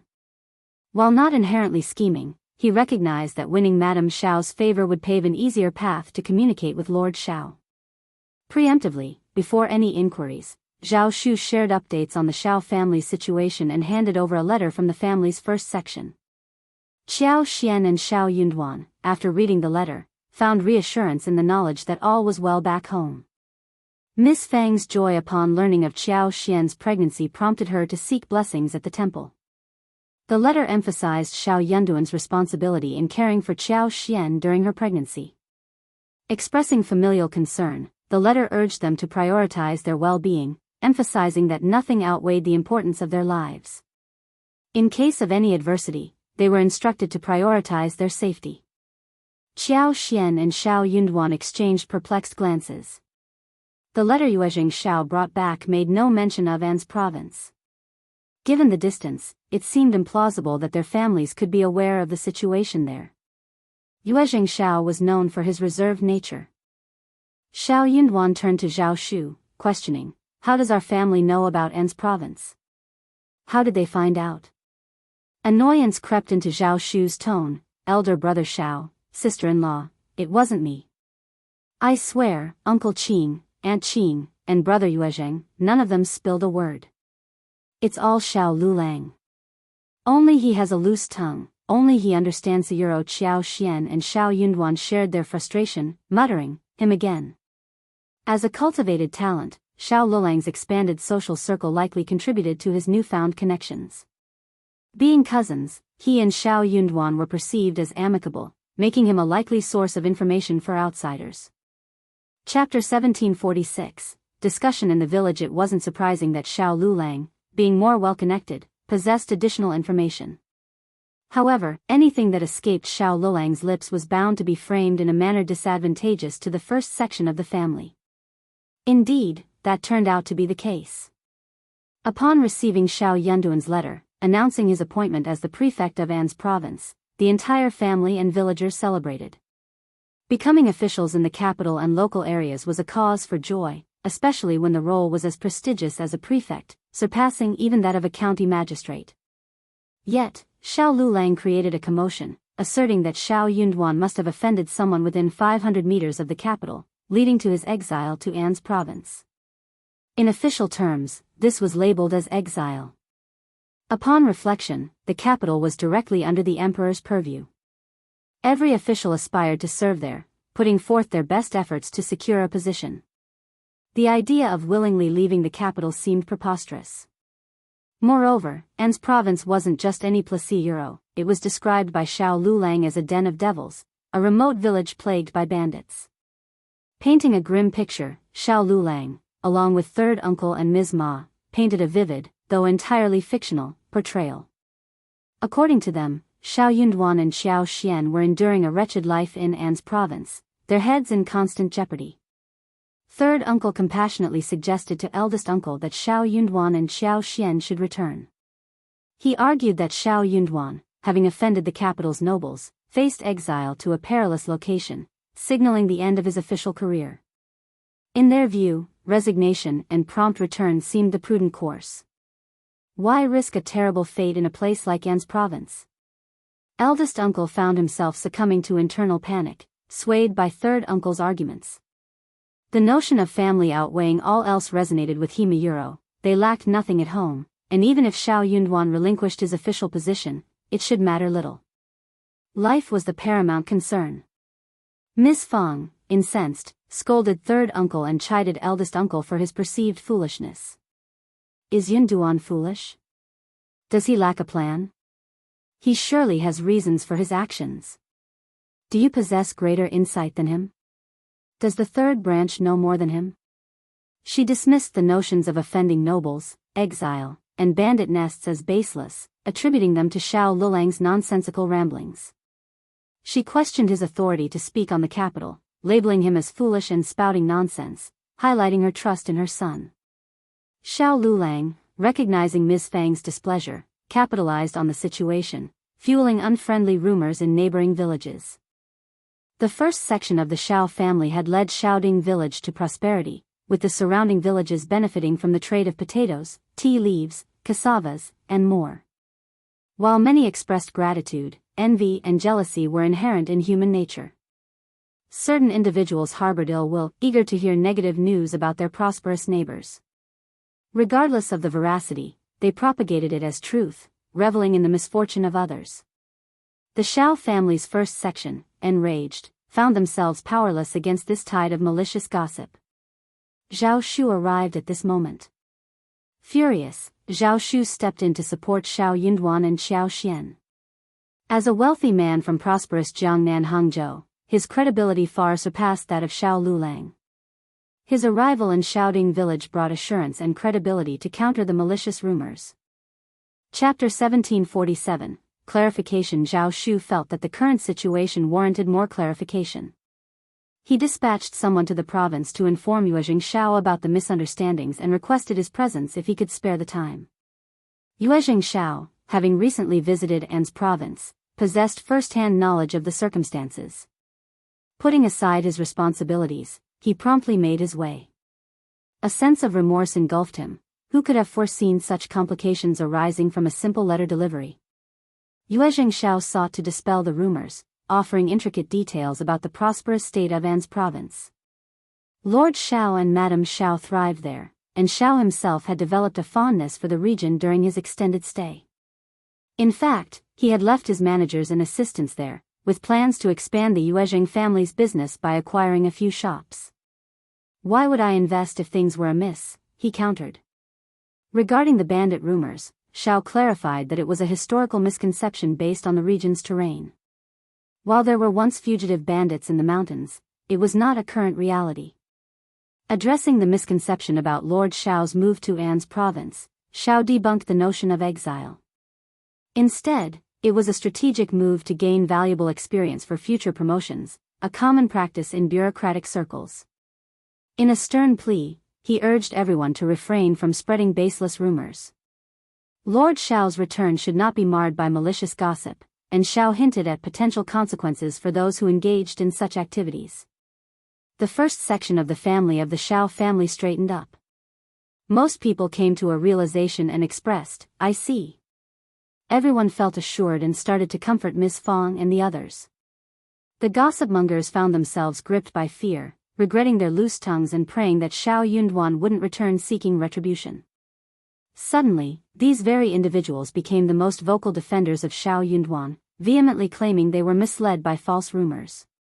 Survival laws, or nomological laws, governed their actions. The wealth of the Wuxia family and the even greater affluence of young Master Zhao provided reassurance. Their proximity to Lord Xiao indicated his well-being. Why else would they maintain such close ties? In the world of merchants, materialism reigned supreme. Accusations of jealousy were hurled at Xiao Lulang and the third section of the Xiao family. Despite Xiao Lulang's genuine efforts to convey the truth, disbelief persisted. Frustrated, he couldn't resist venting even more scathing remarks. Miss Fong took matters into her own hands, confronting the third section and accusing them of maligning her family. She warned that implicating Xiao Lulang in any harm that befell Xiao Yunduan would have dire consequences. Proposing a complete severance of blood ties, she suggested going separate ways to avoid future entanglements. A hushed silence descended upon the third section. The thriving state of the first section meant that Xiao Yunduan's potential lack of official status wouldn't greatly impact them. The couple from the second section, now a subject of ridicule, harbored regret, while the third section hesitated to sever ties. Third Uncle and Mrs. Ma, confident in their son's promising future, were unwilling to completely disassociate from the first section, even if they believed he outshone Xiao Yunduan. Xiao Lulang found himself in an awkward position, reluctant to take drastic measures. Opting for a more cautious approach, he chose to be labeled a chicken, a coward, a scaredy cat, and deferred the responsibility to his parents. Chapter 1748, Asking Xiao Yunduan. Miss Fong sneered. If she wasn't willing, then shut up. Another word, and the third section would have no choice but to agree. The third section was furious, but they dared not utter a word. After the incident, Miss Fong found Zhao Shu more and more pleasing to the eye. Had he not stepped forward to speak, suppressing the third section wouldn't have been as easy. Sooner or later, she would have to find an opportunity to deal with those ingrates from the third section. Tao Tao was also fuming about the matter. She adorned the gold hairpin with large gems that Xiao Xian had given her, flaunting various pieces of jewelry and pocket money to Xiao Xiaoji. Envy prompted Xiao Xiaoji to run back to Ms. Ma, choosing to vent there instead of crying in front of Tao Tao. Ms. Ma was envious too. Thinking of Zhao Shu only fueled Ms. Ma's frustration. If her daughter were to marry Zhao Shu, even as a concubine, had be so wealthy that Tao Tao wouldn't get the chance to flaunt. However, Ms. Ma also realized that it was just wishful thinking. Her son was destined for a high-ranking official position. How could her daughter be a concubine? She had to be the first wife. Ms. Ma comforted Xiao Xiaoji, assuring her that when her brother became an official, he would find her a wealthy family, better than Tao Tao's. Xiao Xiaoji continued to cry, feeling a mix of resentment and anticipation. She hoped her brother would attain official status soon, making her an official's daughter too. Bitterly, she pondered her €. How many more years could she wait? Why wasn't her brother becoming a recommended man, an advanced scholar, or an official sooner? If he failed to become an intermediate recommended man this year, would he have to wait another 3 years? How could he endure waiting for another 3 years? Xiao Xiaoji couldn't help but shiver. Ms. Fong was highly content with the marriage proposal from the first section of the Xiao family, but she didn't immediately agree. Instead, she informed Zhao Shu that Xiao Yunduan was in charge of Tao Tao's marriage, so he needed to seek Xiao Yunduan's approval. As long as Xiao Yunduan gave the nod, Zhao Shu promptly conveyed his intention to visit An's province to seek approval. Though Lord Xiao didn't appear to show much interest in him, Zhao Shu sensed a tacit agreement. Otherwise, Lord Xiao wouldn't have ignored him, let alone permitted the visit. With a farewell to Tao Tao and a goodbye to Ms. Fong, Zhao Shu, accompanied by Uncle Qing and Aunt Qing, headed to An's province without hesitation. Upon encountering Xiao Yunduan and Xiao Xian, the content of the letter was evident from their brief conversation. Zhao Shu, unwilling to lie, disclosed the truth when questioned. Cursing inwardly, he hadn't even broached the serious aspects of his life, yet he found himself entangled in this scam. Xiao Yunduan sneered. This sixth cousin is quite the schemer. He enjoyed stoking the flames and exacerbating the situation.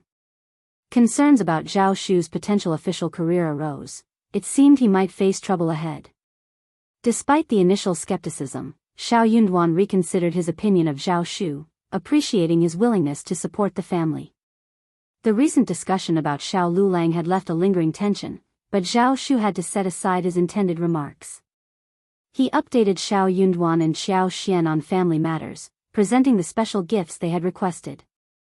Gradually, the atmosphere lightened. Chapter 1749, Zhao Shu's proposal. Zhao Shu and his servants took residence in the modest guest room within the eastern courtyard. Xiao Xian, upon learning of his arrival, instructed the kitchen to prepare a few extra dishes and extended an invitation for dinner to Zhao Shu. The family harbored no reservations towards Zhao Shu. As he was destined to be their future son-in-law, there was no need to entertain suspicions. Eager to proceed, Zhao Shu, along with his hosts, shared a meal together.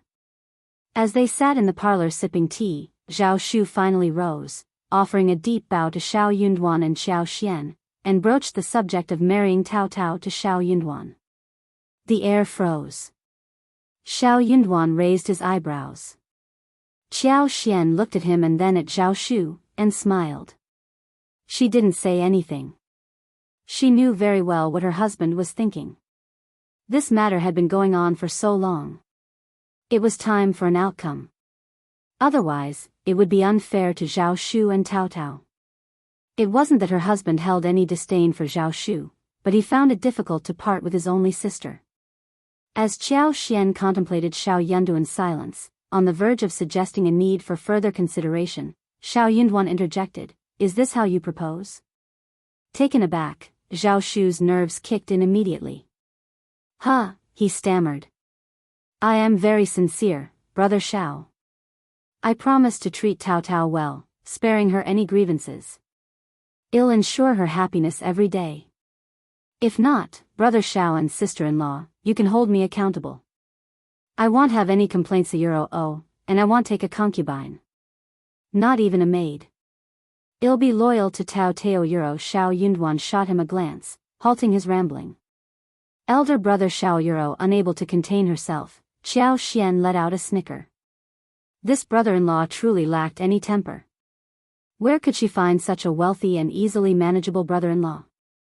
After this instance, such opportunities would be scarce. Xiao Yunduan couldn't endure it any longer. If you want to propose, at least do it properly, right? Zhao Shu remained nervous, his thoughts in disarray. Brother Xiao, whatever you want I'll do it. Xiao Xian, unable to contain herself, burst into laughter. Young Master Zhao, find a matchmaker to discuss this with our family. We lack nothing. Tao Tao is our only girl, and we can't bear to see her suffer. Xiao Yunduan shot his wife a glance, knowing she understood his intentions, unlike Zhao Shu, who seemed oblivious. Ecstatic, Zhao Shu's eyes lit up. Really? Feeling a bit foolish, Xiao Yunduan threw him a look. Suppressing her laughter, Qiao Xian said, certainly true.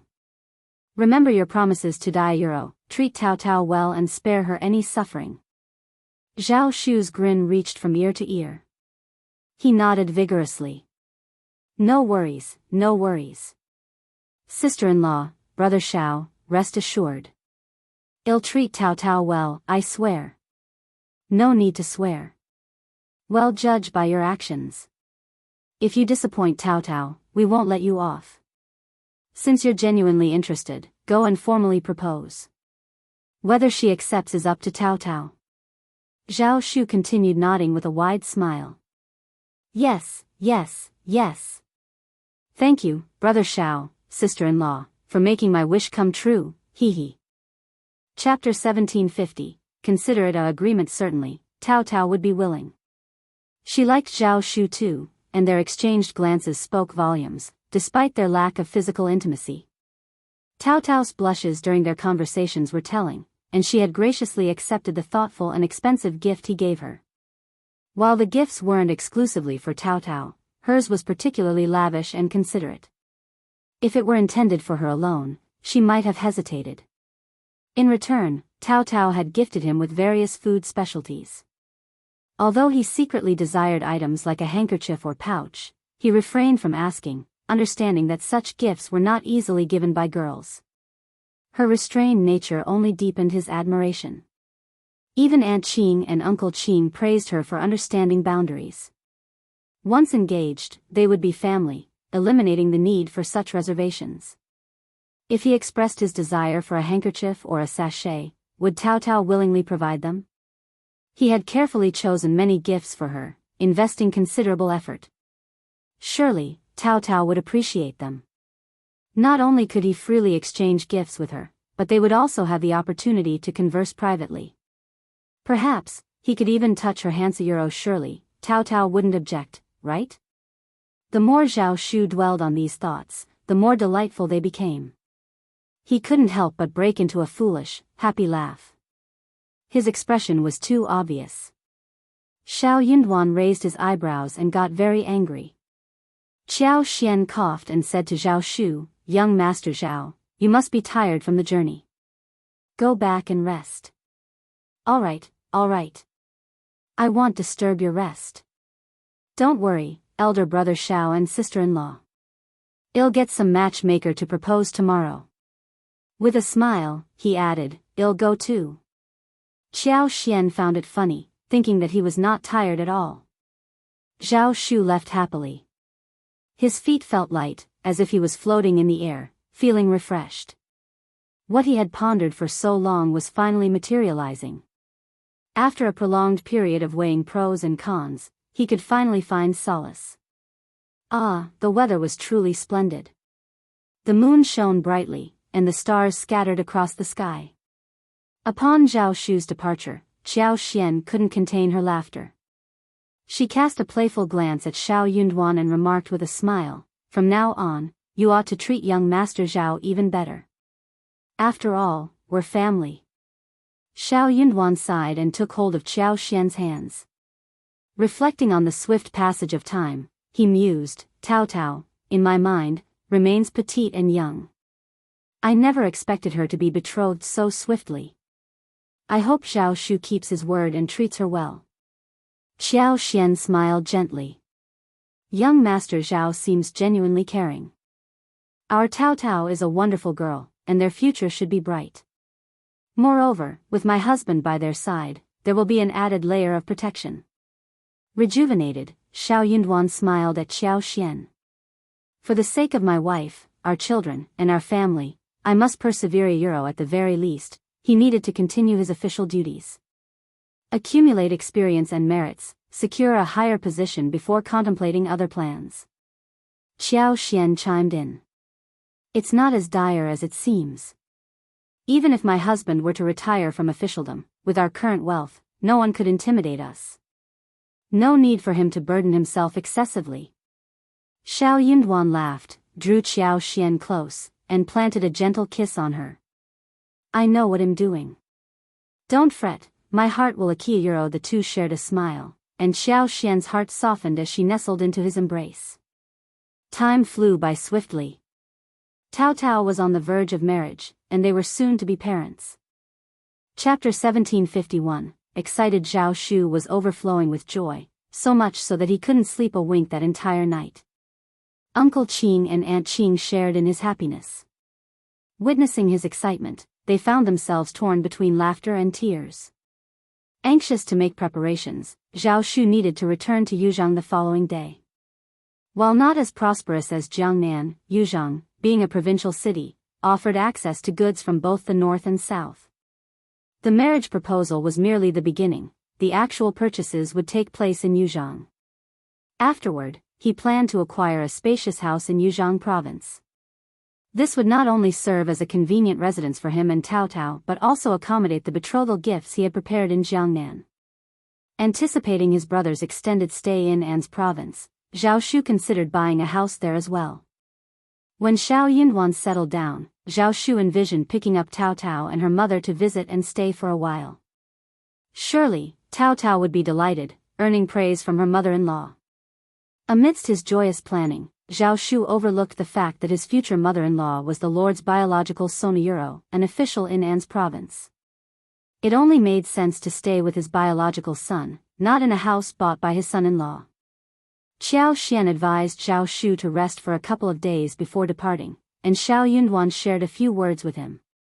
While Zhao Shu was eager, he realized he was fatigued from the lengthy journey. Besides, given the care shown by fifth brother and fifth sister-in-law, he decided to grant them some face. Indeed, young Master Zhao was taking a proactive approach, having already adjusted his way of addressing Xiao Yunduan and Xiao Xian as fifth brother and fifth sister-in-law. Xiao Yunduan was momentarily surprised by the change, but he neither corrected nor offered any suggestions.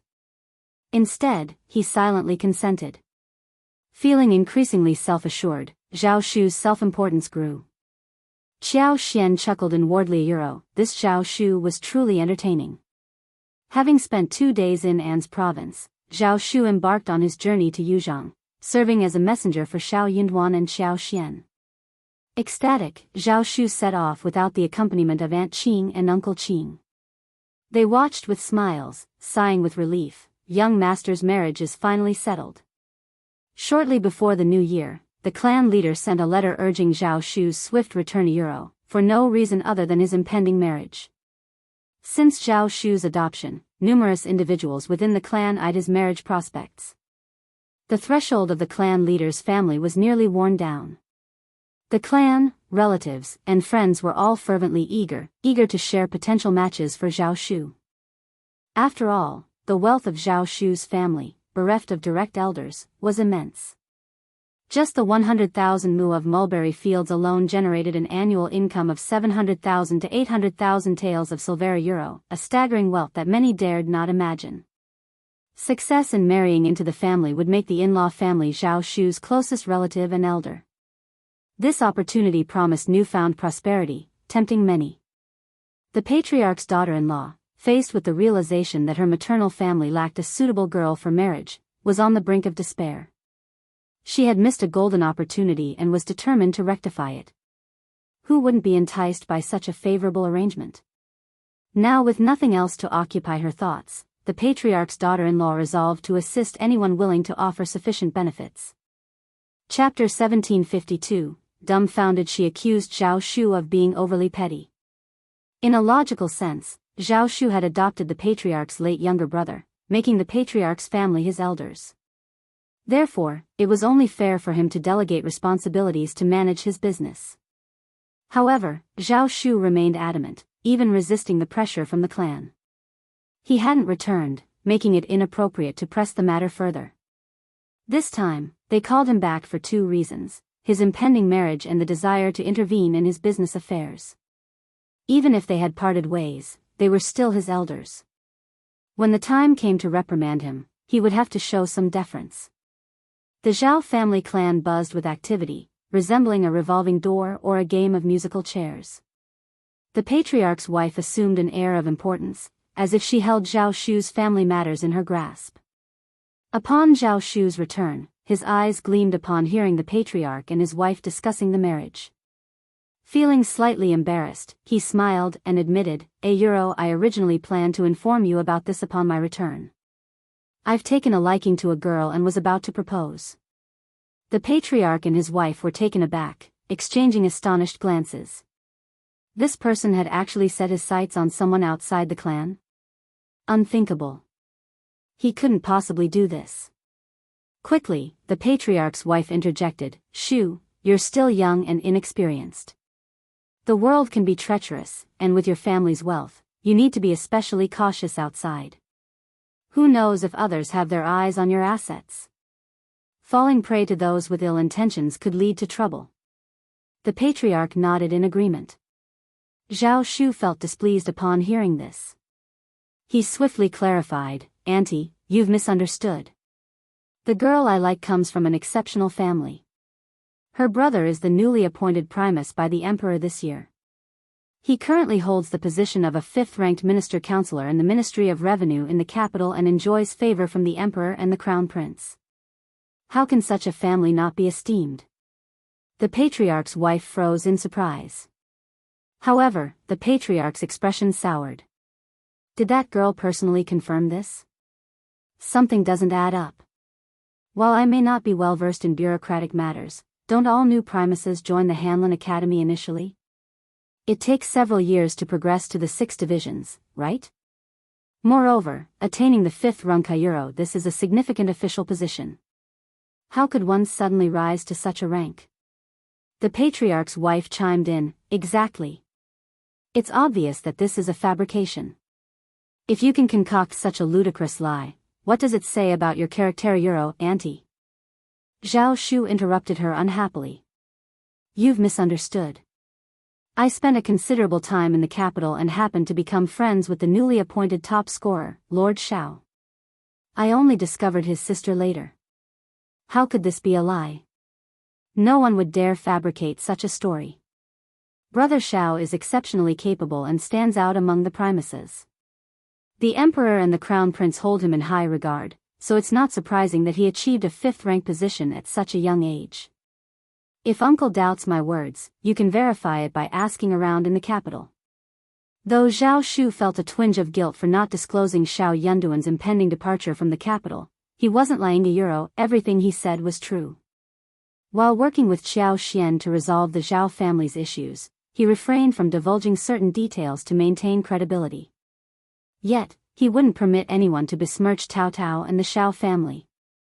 He went so far as to enlist Uncle Qing and Aunt Qing as witnesses to support his claims. Chapter 1753, The Lu family won't do it. Uncle Qing and Aunt Qing exchanged nods in agreement. These two were not just ordinary aides, they were pillars of support left by Madame Zheng for Zhao Shu, and their words held immense weight. The patriarch and his wife found themselves unable to counter their stance. Sharing a meaningful glance, the couple realized they had no choice but to let go of their objections. Zhao Shu's choice in marriage surpassed the standards set by his family. There was no logical reason for him to reconsider. Besides, given the prospective spouse's popularity with the crown prince and the remarkable achievement of being a 5th-grade official at such a young age, Zhao Shu's future seemed boundless. The patriarch dared not risk offending such a significant figure easily. With a few words of blessing, the patriarch dismissed Zhao Shu, leaving him to rest. Once Zhao Shu departed, an unspoken conversation passed between the patriarch and his wife. The patriarch sighed, breaking the silence. Let it be. Regardless, Shu treats us well. His choice will benefit the Zhao family in the long run. His wife sighed in agreement. Though lingering reluctance remained, they had to concede. Zhao Shu's generosity, especially during festive occasions, was undeniable. The New Year's gifts and the 15th of August brocade, with each piece valued at 300 taels of silver, showcased his affluence. The silver alone amounted to a generous sum of 5,000 taels.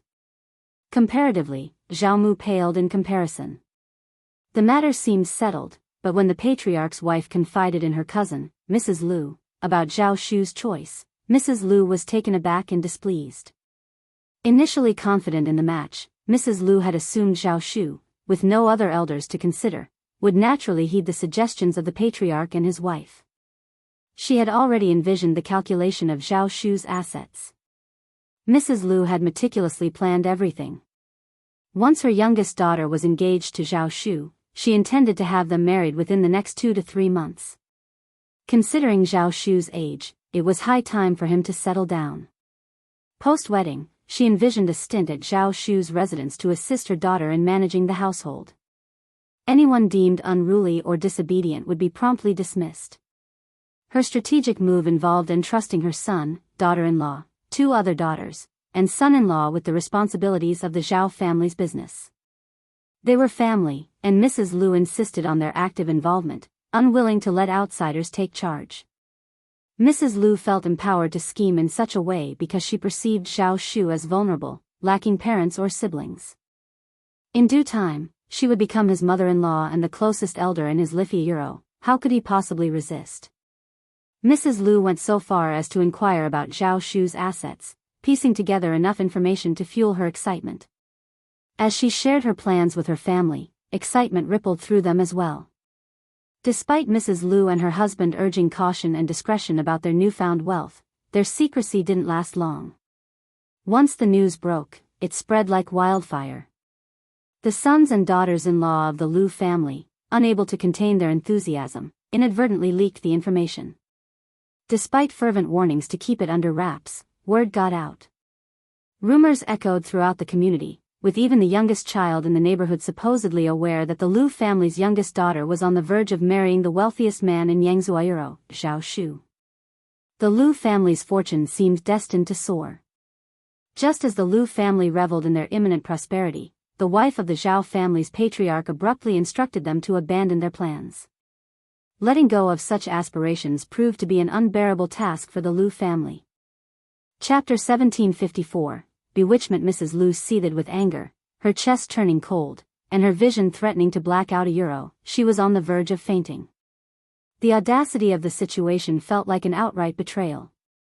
Had it not been for her appeal to the patriarch's wife for assistance, Mrs. Lu might have unleashed a torrent of curses. This level of manipulation was beyond acceptable. The Lu family had meticulously prepared for the alliance, and the sudden change was utterly unjustifiable.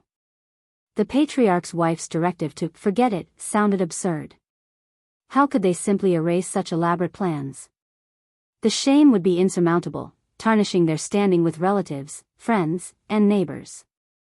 Suppressing her fury, Mrs. Lu shifted tactics to sway the patriarch's wife. Her reasoning was sound. Marrying her daughter to Zhao Shu promised far greater benefits for the patriarch's family.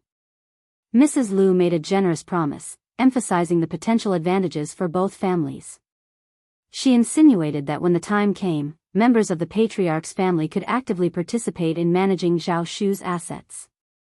It seemed like a win-win situation. Although tempted, the patriarch's wife hesitated.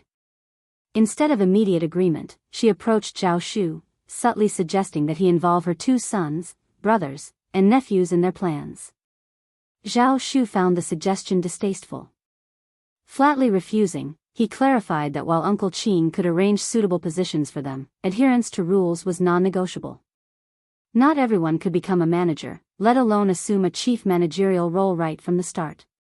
Even if they contributed, their progress would align with the natural course of their abilities. While Zhao Shu wasn't deeply involved, he adhered to the principles instilled by his mother, Madame Zheng. This approach mirrored the rules governing the businesses under his control and those of the Zheng family in the past. Unyielding in his commitment, he refused to compromise for anyone. This stance deeply displeased the patriarch's wife. In her view, her 2 sons, being Zhao Shu's cousins, deserved to be chief stewards from the start. How could Zhao Shu audaciously delegate such responsibilities to his subordinates? As for her brothers and nephews from her maternal family, she knew their disposition well. Accustomed to being landowners with over 300 mu of land in the countryside, they were used to the roles of old masters and young masters. The notion of starting from the bottom seemed preposterous to them. They envisioned a life of prosperity and leisure, not hard work. If Zhao Shu had the compassion, a place in his heart for his aunt, he could have let them oversee matters and assigned a deputy to handle the practicalities. Yet, he refused outright. The patriarch's wife, swayed by Mrs. Lu's enticement and fueled by dissatisfaction, sought solace in discussions with Mrs. Lu. Having gathered information from various sources, she knew Zhao Shu's resolve to marry into the Shao family was unwavering.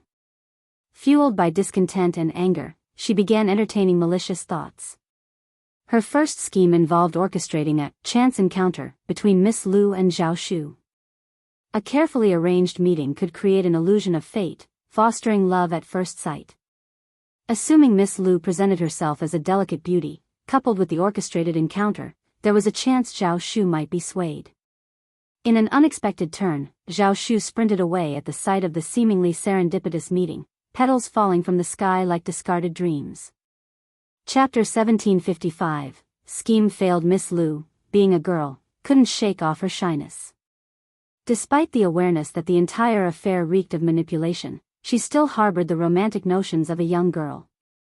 Unexpectedly, before she could approach Zhao Shu, he likely barely glimpsed her face. He only registered a rose-red embroidered dress before swiftly turning on his heels and running away. Left behind in embarrassment, Miss Lu, who was meant to, coincidentally, encounter Zhao Shu, returned home in tears. Overwhelmed by sadness and shame, she felt thoroughly humiliated, much to the fury of Mrs. Lu. In reality, Zhao Shu hadn't dwelled much on the incident.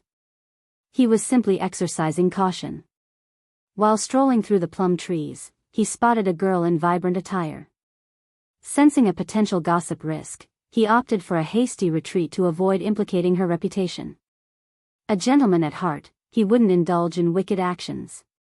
Creating a convincing, coincidental encounter required meticulous planning and timing. Missing an opportunity meant the task would become exponentially more challenging. Being both affluent and socially sought after, Zhao Shu juggled numerous engagements daily, especially with his impending marriage to the prominent Shao family in the capital. The patriarch's wife aimed to orchestrate another meeting between Zhao Shu and Miss Lu, but time slipped away. With Zhao Shu's imminent departure to the capital after the first lunar month, the patriarch's wife felt a sense of urgency.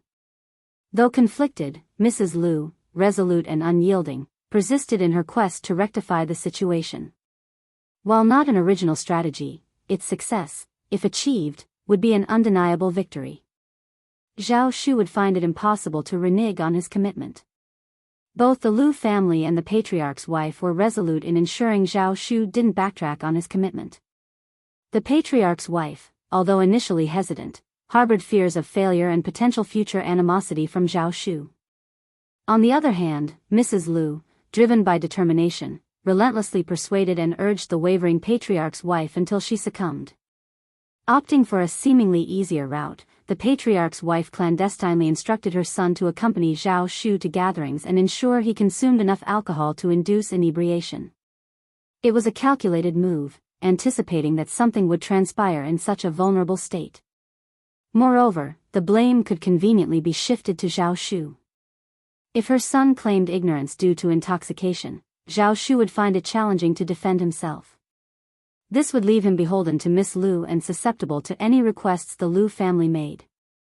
Contrary to expectations, Uncle Qing, Aunt Qing, and the others maintained exceptional vigilance, heeding only Zhao Shu's directives. Furthermore, Zhao Shu was cautious about alcohol, never allowing himself to get drunk in unfamiliar settings. His mother, Madame Zheng, had instilled in him the risks involved, particularly in their line of business, where one couldn't afford to be inebriated and prone to potential manipulations. Drinking and socializing were integral to their business interactions, making sobriety imperative to avoid the pitfalls of signing contracts or being deceived while intoxicated. Zhao Shu, therefore, refrained from getting drunk outside, even during gatherings. Uncle Qing and the others were unwavering in their commitment to shielding Zhao Shu, preventing any unwanted approaches. As the spring festival drew to a close, the patriarch's wife and Mrs. Lu found themselves without an opportunity to execute their plan.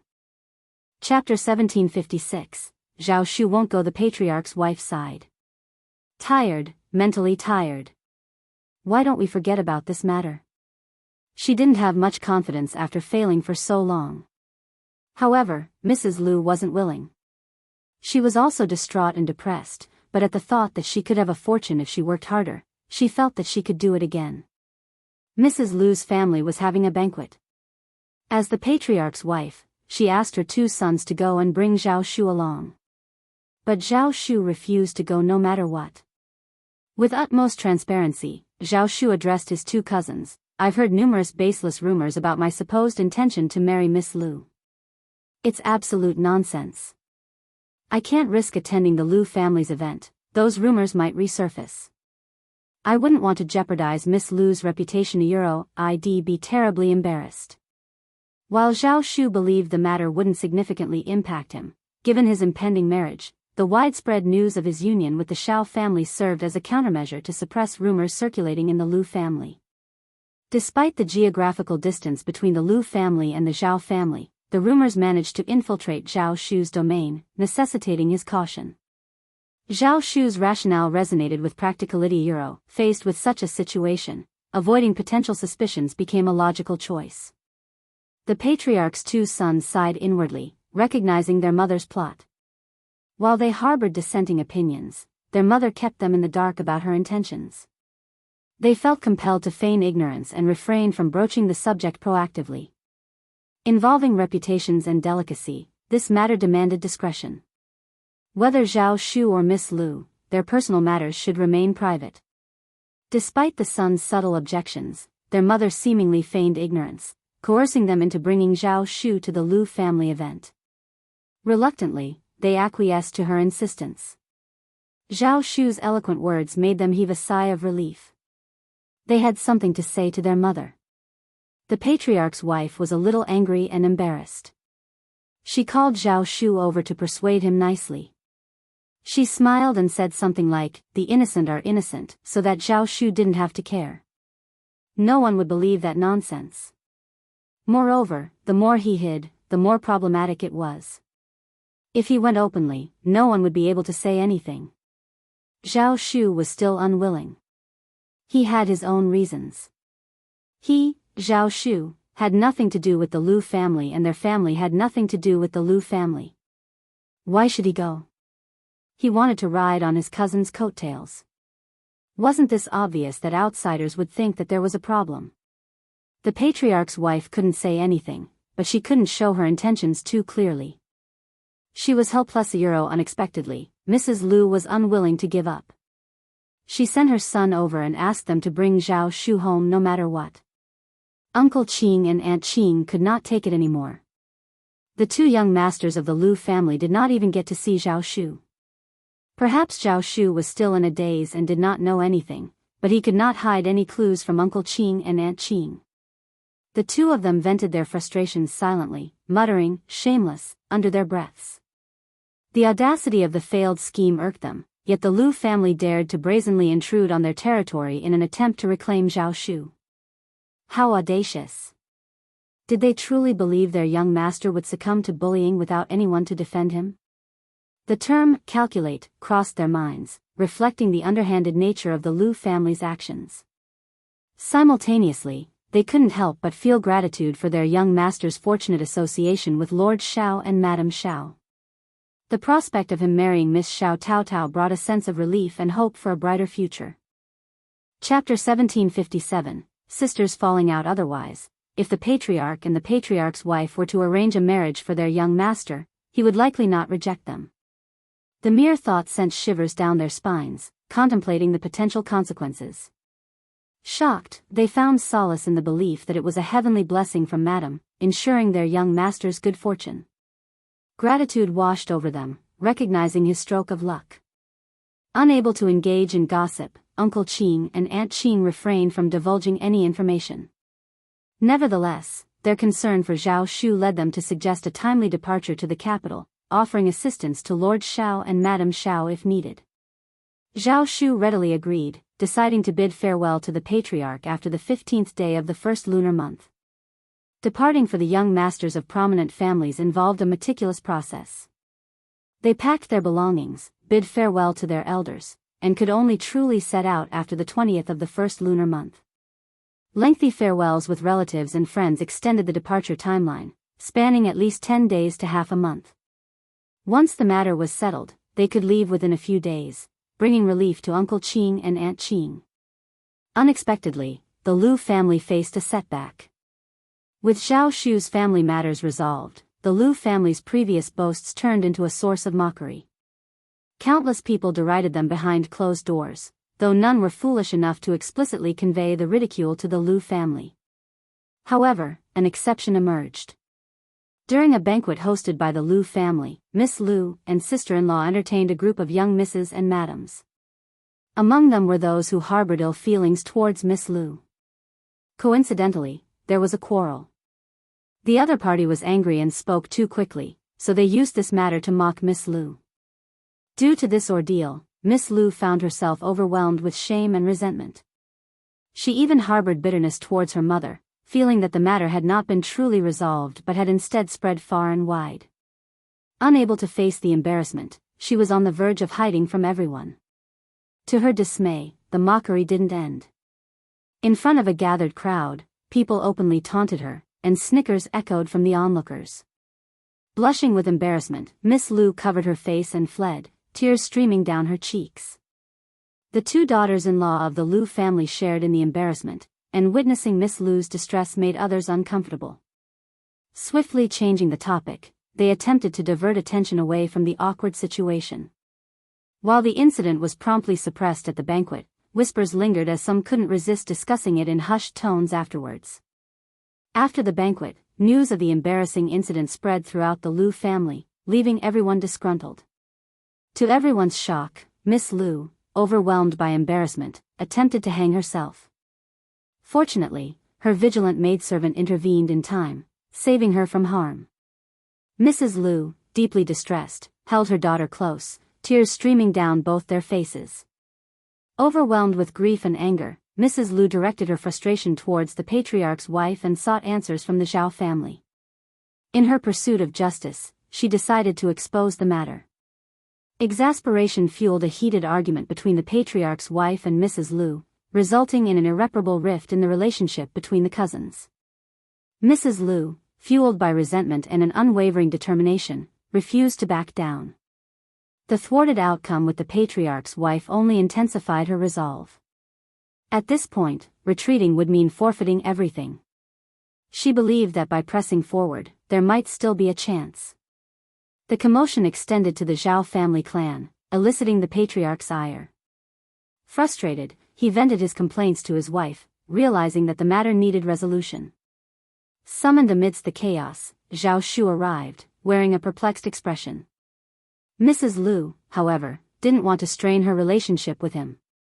She refrained from holding on to him, seeking a more diplomatic approach to address the unfolding situation. Chapter 1758. Anyway, no. Mrs. Lu, however, continued to insist, pressuring the patriarch's wife and claiming that she had been promised Zhao Shu for her youngest daughter. This rumor had already spread, tarnishing her daughter's reputation, and now the Zhao family was demanded to provide an explanation. She hinted strongly that Zhao Shu was intended for her daughter's hand in marriage. Zhao Shu's expression darkened. The patriarch's wife, caught off guard by the unfolding situation, was filled with regret. Despite Mrs. Lu's accusations, she vehemently denied any such promise. Zhao Shu could clarify that while he might have entertained the idea in the past, no formal steps like proposing or exchanging birth dates had taken place. It wasn't a valid commitment.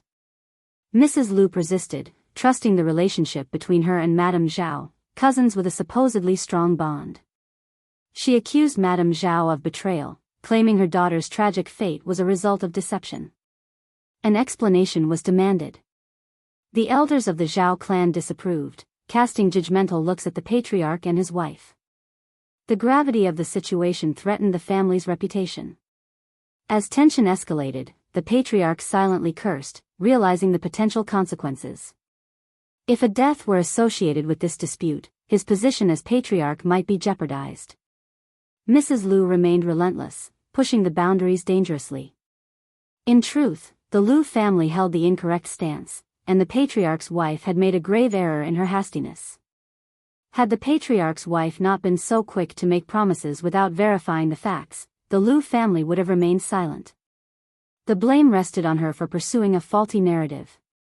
Some believe that when Zhao Shu returned and clarified his existing commitment to another family, the patriarch's wife should have decisively quashed any aspirations the Lu family harbored. Yet, unbeknownst to many, she was hatching a covert plot against Mrs. Lu. It's a small community. Did they truly believe their schemes would go unnoticed? The public merely played ignorant. In the end, their machinations backfired, and they ended up causing harm to themselves. These two individuals were far from virtuous but dwelling on that was futile. The immediate concern was resolving the issue and pacifying the Lu family. Within the Zhao clan, there were those who reveled in Zhao Shu's misfortune, eagerly anticipating his downfall out of sheer jealousy. Zhao Shu's affluent background, coupled with his lack of familial restrictions, fueled envy and resentment. These onlookers couldn't wait for his fortunes to take a turn for the worse. Hence, taking a diplomatic approach, they suggested Zhao Shu marry Miss Lu. After all, he wasn't bound to the Xiao family through engagement, making it a family matter that required respect for the elders and their priorities. Given Lord Xiao's refined education, it was presumed he'd comprehend the situation. Numerous heads nodded in agreement. Considering the Xiao family's distance from the capital, they wouldn't be adversely affected. The Lu family, however, was in a different predicament. Should any harm befall Miss Lu due to this dispute, the Zhao family's reputation would suffer, impacting them all.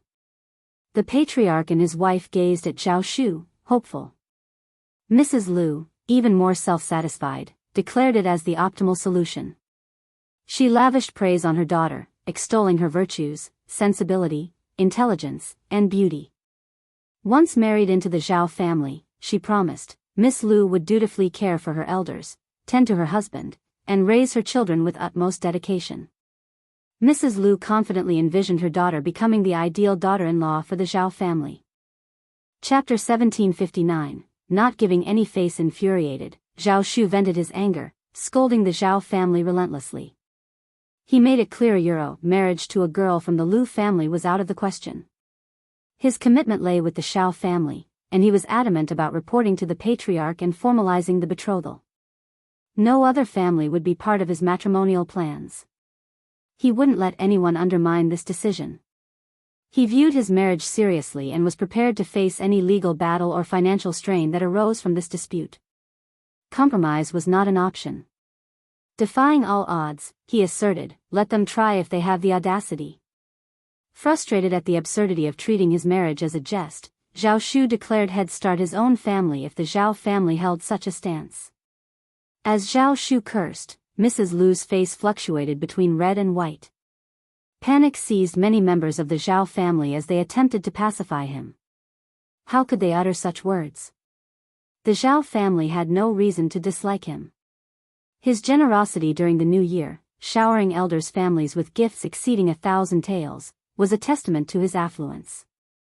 The family could live comfortably for a year with just his New Year's offerings. No matter who opposed him, the god of fortune seemed to favor him. Rich, influential, and well-connected, Zhao Shu was beyond the Zhao family's control unless he willingly yielded. Mrs. Lu, humiliated and desperate, resorted to threatening her daughter's life once more. Unfazed, Zhao Shu sneered and retorted, "How is that my problem? I don't even know you. Find whoever you want. I couldn't care less." Mrs. Lu nearly fainted from the intensity of her anger. The patriarch and his wife wore expressions of extreme displeasure. Zhao Shu showed no regard for their authority. Observing their evident fury, Zhao Shu took a measure of satisfaction. His substantial wealth, though disposable, wouldn't be spent on tolerating their bullying. Despite belonging to the same clan, he drew a line at being coerced into unwanted commitments.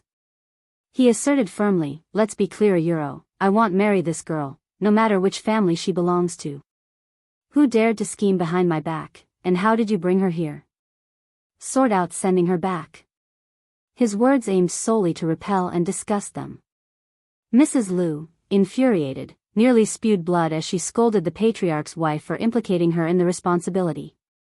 The two women engaged in a heated argument, teetering on the verge of physical confrontation if not for the onlookers. Unyielding, Zhao Shu held his ground, and Mrs. Lu clung to the patriarch's wife, almost driving her to insanity. Ultimately, the patriarch's wife offered a substantial monetary compensation to the Lu family, taking full blame and framing it as a misunderstanding that tarnished Miss Lu's reputation.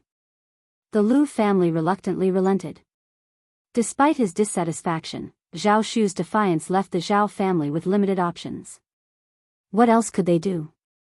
Refusing marriage, Zhao Shu remained beyond the Zhao family's control. As for the Lu family and the patriarch's family, their interactions were virtually non-existent. Annoyed by the clan's interference, Zhao Shu reported to the elders and departed within a few days. His business in the south faced delays, and upon reaching the capital, he discovered that Xiao Yunduan and Xiao Xian had already left for An's province, leaving Zhao Shu somewhat regretful. Nonetheless, since he was already in the capital, he decided to inspect their properties on behalf of Xiao Yunduan and Xiao Xian.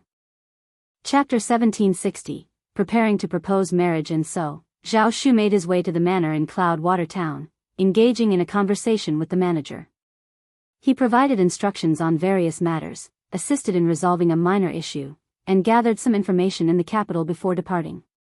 Originally bound for An's province, halfway there, he found himself reconsidering. A stronger desire drew him towards Yuzhang. Changing course, Zhao Shu headed straight to the first section of the Xiao family in Xiaoding village. After spending some time in Xiaoding village, he proceeded to An's province to formalize the marriage proposal. Securing a promise from Xiao Yunduan, he happily returned to Xiaoding village. As for the events in the Zhao clan's hometown, Zhao Shu kept them tightly concealed, deeming it unnecessary to disclose. He had assured the Xiao family, so why complicate matters? Perfectly resolving the situation, Zhao Shu arrived in Yuzhang province and visited Yuezhingxiao. Brimming with pride, he shared the news of his impending daughter-in-law, receiving blessings from Yuezhingxiao, who even accompanied him for city shopping. They even invited a matchmaker from the provincial city. Overflowing with gratitude, Zhao Shu praised Yuezhingxiao as a good man, offering his assistance in the future. Yuezhingxiao couldn't help but chuckle, finding Zhao Shu's enthusiasm amusing. Little did he know, Zhao Shu harbored a hint of guilt towards him.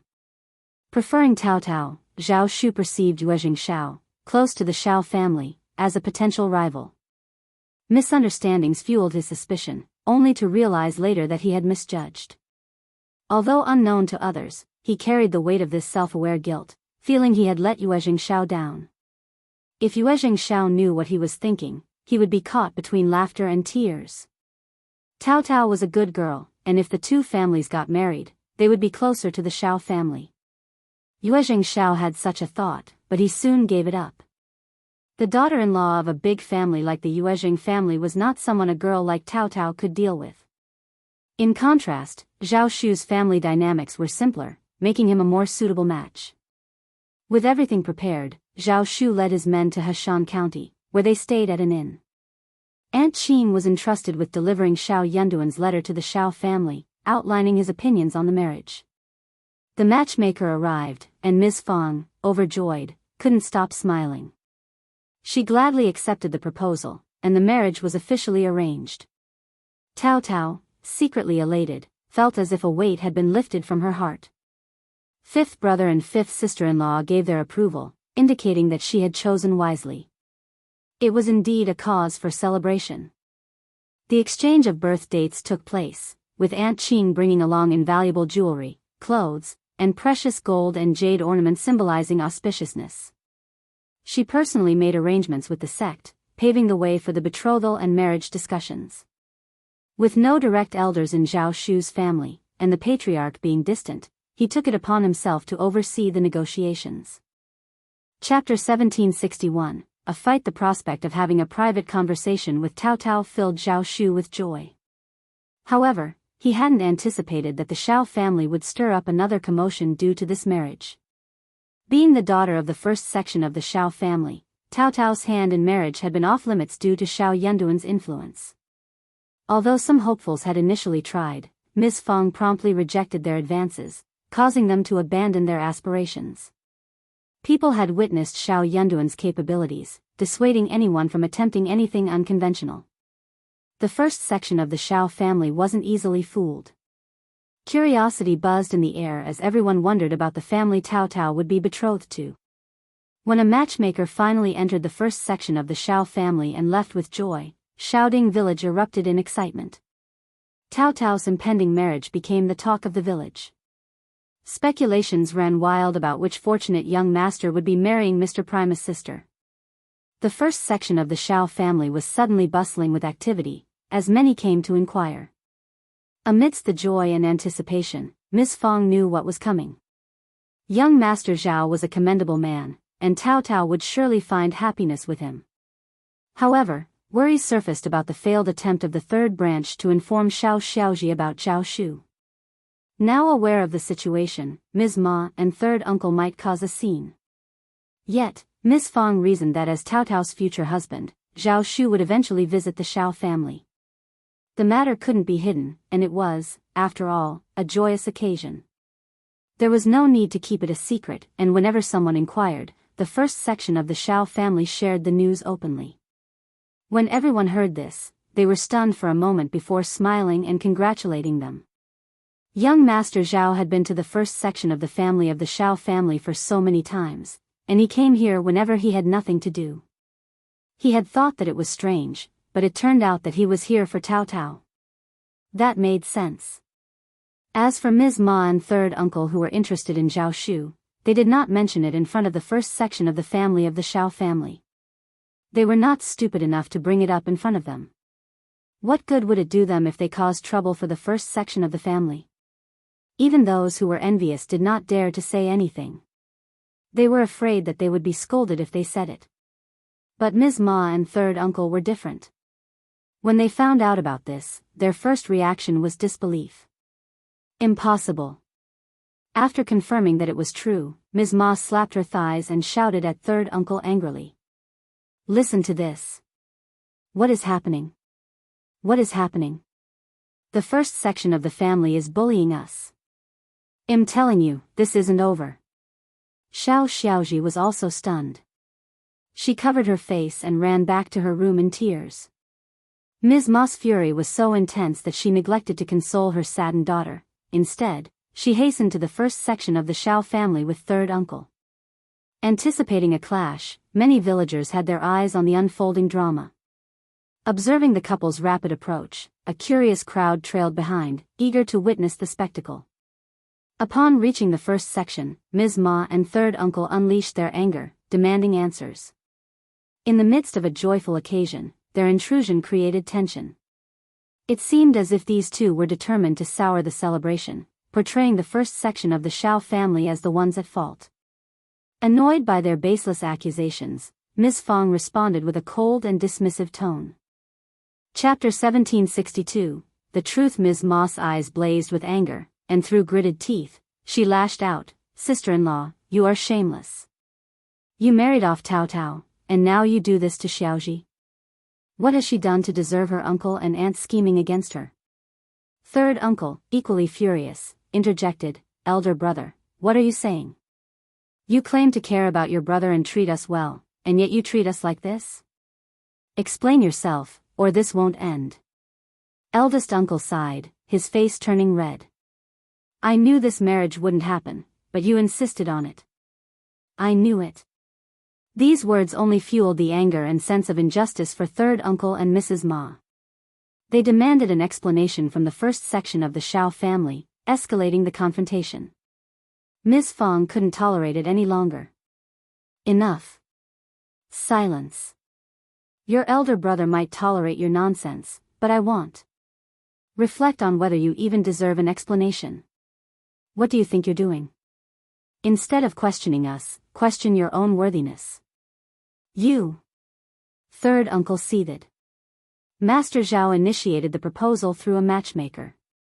I have every reason to accept such a good marriage. What's wrong with that? What do you mean by snatching? This was Master Zhao's decision. He willingly chose to marry into our family. Is that not his prerogative? Are you implying they should remain unmarried unless it's to your family's liking? Your arrogance knows no bounds. Ms. Ma exploded. We were the ones who noticed Master Zhao first. Ms. Fong retorted, that's even more absurd. Marriage involves two families, not just your whims. If both families agree, it's called a marriage. Should they only accept your family's decisions and be forbidden from marrying anyone else? Your arrogance is unbelievable. The villagers exchanged glances and couldn't help but snicker. After all, marriage was a mutual decision between two families. If the man didn't fancy their daughter, who could they blame? But we are brothers. Third uncle erupted in anger. We informed Xiaoji about Master Zhao first and even asked you to mediate. Instead of helping, you chose to marry Master Zhao. Are we still considered brothers to you? Is there no limit to your audacity? Miss Fong grew equally irritated. Third brother, are you forcing me to disclose everything? Unfazed, third uncle and Mrs. Ma aggressively retorted, go ahead. What are you afraid to say? Your excuses won't hold. Miss Fong responded firmly, I'm stating the facts. Your family isn't the only one interested in Master Zhao, there are others too. But did you ever consider that just because you like him doesn't mean he reciprocates? He hails from a wealthy southern family, possesses charm, and has a good personality. He has his pick of any girl. Other families may fantasize, but you directly approached him. Why is it surprising if he rejects you?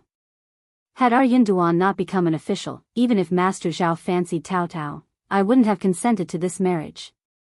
It's better to be grounded and self-aware. Third brother, don't take offense at my blunt words. You initiated trouble, and I had to make things clear for you to understand. That's the reality.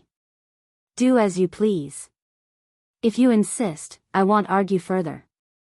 Chapter 1763. Exactly, no matter what, our family hasn't wronged you. We maintain a clear conscience. The villagers couldn't help but nod and murmur in agreement. Indeed. Young Master Zhao's lineage and demeanor are unparalleled. Being in the first tier of the family sets him apart. Absolutely.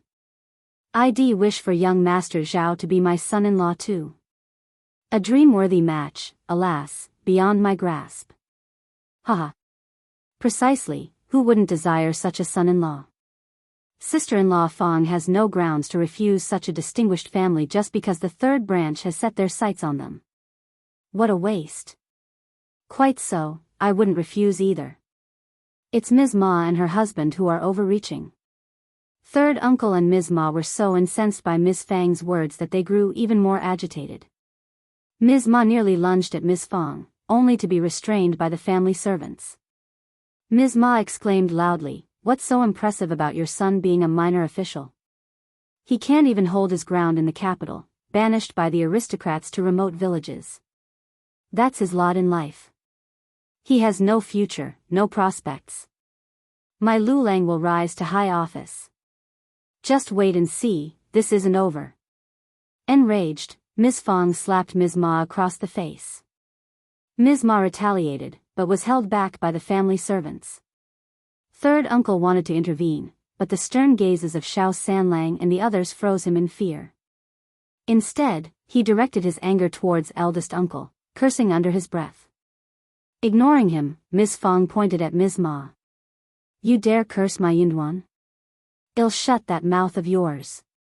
What do you know of politics? Let me warn you again, watch your tongue, or you'll find trouble knocking at your door. And by then, the whole family will rue the day. Young Master Zhao is here proposing marriage, proof that my Yunduan is flourishing. You belittle my Yunduan. Why not acknowledge how much prestige your family has gained from this? Lulang roams freely under the guise of being Yunduan's blood cousin. He ingratiates himself with this person and that, as if our family remains oblivious. All for our family's benefit. I'm not as accommodating as you when it comes to being taken advantage of, yet now you slander and disdain me. Since you hold me in such contempt, why not just end our association? Dare the two of you agree to that? Ms. Ma and third uncle glared fiercely, still seething with anger, yet refrained from further comments. Could they really sever ties? The cautionary tale of the second branch loomed before them. They resisted, unwilling to relent. Though they harbored a belief in Xiao Yunduan's resilience, they remained adamant in their stance. Ms. Fang ordered someone to release Ms. Ma, her tone laced with scorn. Let me be unequivocal, Tao Tao and young Master Zhao are destined to wed. Keep your tongues in check. Should anyone dare besmirch Tao Tao or our family over alleged coercion in this cousin's betrothal, they'll face my wrath. Ms. Ma and third uncle simmered with rage, but dared not retort. Ms. Fang's voice turned frigid. If there's nothing further, depart. Ms. Ma and her husband trembled with fury, their arrogance quelled. They muttered indistinctly before storming out, consumed by indignation. Chapter 1764. Tao Tao bullies. When they left, the villagers who were watching the show said some consoling words to Ms. Fang and left as well. Ms. Niu and her husband were among the crowd as well. At first, they were so excited that they wanted to cheer and clap, hoping that they would start a fight. But Ms. Ma and her husband stopped after a while, and the two of them were not very excited at all. Ms. Fang is still so domineering. She has a son who's an official. How can she not be domineering? Otherwise, not many people would be eager to have an official in their family. Hearing this, Ms. Niu got discouraged again. She made up her mind to have her eldest grandson read the books and become an official in the future so that she could be domineering and domineering too. Their eldest grandson, Xiao Xianwen, had attended the village school the previous year, yet he harbored a strong aversion to education. Refusing to rouse early, he frequently arrived late, suffered headaches during writing and memorization tasks, and took frequent absences, resulting in a disarrayed academic record. Despite the familial discord between the first and second branches, their blood ties remained intact. Ms. Niu's obstinacy made it challenging for teachers to discipline her grandson, compounded by his academic struggles, leading to leniency from the instructor.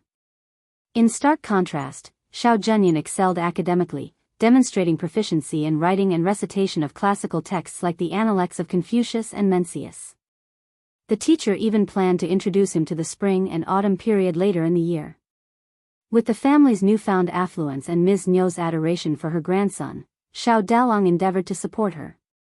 However, Ms. Niu harbored suspicions toward Mei Qing, her stepmother, accusing her of orchestrating the discord. Consequently, Xiao Dalong defended Mei Qing, much to Ms. Niu's dismay. In moments of frustration, Ms. Niu would burst into tears, admonishing Mei Qing for alleged cruelty toward her eldest grandson and reproaching Xiao Dalong for allegedly prioritizing his daughter-in-law's interests over his son's well-being. In short, they were in a tizzy and no one could rest in peace. Mei Qing didn't dare to argue with her and cried in front of Xiao Dalong. Xiao Dalong felt sorry and guilty. In a fit of anger, he simply ignored his son and let his parents take care of him. Ms. Niu hoped so. But what did she know? She had taught him a lesson, and Xiao Xianwen became more and more useless. Thus, the second section of the family was in a tizzy and wild shrieks and howls for a period of time. In the end, it returned to calm. Ms. Ma and third uncle returned home dejectedly, full of anger. As soon as they entered the courtyard, they saw Xiao Xiaoji, who had run back into the house to cry, come out. Her eyes and nose were red. When she heard them return, she looked up at them with tears in her eyes. My daughter. Ms. Ma felt sorry for Xiao Xiaoji and started to cry too. Witnessing the scene, Xiao Xiaoji recognized the bleakness of their situation. Tears streamed down her cheeks once more as she and her mother clung to each other, their cries filled with despair. I can't bear Thizayuro Wuwoyuro Tao Tao is such a bully. I confessed my feelings for young Master Zhao, but Sheyuro she said no Thingayuro if she also likes him, why not speak up? Do you think I have a chance against her? She kept silent but schemed behind my back. She's just too Muchayuro unaware of Xiao Ziota's inner turmoil. Miss Fang's resolve wavered. Tao Tao is truly ruthless. Our family won't be pushed around, it'll confront them. Stop. Third uncle's voice dripped with scorn. What do you intend to do? Miss Fang is formidable, attempting to reason with her is futile. With the multitude of servants in the first branch, you're courting trouble. Chapter 1765, disappointed Ms. Ma felt a burning pain from the slap on her face, and she gritted her teeth. Are we just going to let this matter go? Third uncle said nothing. Of course, he was also unwilling. According to him, young Master Zhao was initially interested in Tao Tao, his daughter, who was also Xiao Yunduan's daughter. So why couldn't he also be interested in Xiaoji if he was interested in Tao Tao? Wasn't it the same? It seemed likely that interference from the first branch of the family was at play. No wonder they had been unwilling to lend assistance to their family back then. It turned out they had their eyes on young Master Zhao too. They even claimed they wouldn't vie for him. Yet they swooped in without even extending a greeting. When Lu Lang attains an official position in the Futuri Euro, Dad. Xiao Xiaoji interjected tearfully. How much longer must we wait? Can I even afford to wait? Don't speak out of turn. Both third uncle and Ms. Ma reprimanded her simultaneously. Your sixth brother is poised to reach the intermediate level this year. Indeed, he's on track to become an advanced scholar next year. Perhaps even a primus. That's the truth. Our Lu Lang outshines Wulang by far. Initially, the notion of achieving the primus status was beyond their imagination. It seemed like a distant dream, too far-fetched to contemplate. What exactly was the primus? It was an honor bestowed only once every 3 years, amidst a vast empire teeming with scholars. The primus was hailed as the epitome of scholarly excellence. How could an ordinary person even dare to dream of such lofty aspirations? But ever since Xiao Yunduan ascended to the position of primus, they began to perceive the title as less exceptional, allowing themselves to entertain the notion. If someone like Xiao Yunduan could achieve intermediate primus status, then surely their son could too. After all, their son had always outshone Xiao Yunduan by leaps and bounds. The couple had indulged in countless fantasies of their son becoming primus and the lavish lifestyle that would follow his ascent to high office. Naturally, they were dismayed when Xiao Xiaoji expressed her grievances. However, Xiao Xiaoji remained resolute. I won't just let it go. Tao Tao stole my chance at marriage. It wasn't merely a matter of family background. Young Master Zhao was exceedingly handsome and dignified. His smiles radiated warmth and kindness. Xiao Xiaoji harbored genuine affection for him. Moreover, young Master Zhao had even bestowed a smile upon her before, suggesting he held her in favorable regard. Third uncle and Ms. Ma shared her fury but felt equally powerless. When Xiao Lulang returned from the school library in the evening, the couple couldn't contain their eagerness to share the news with him. They awaited his decision with bated breath.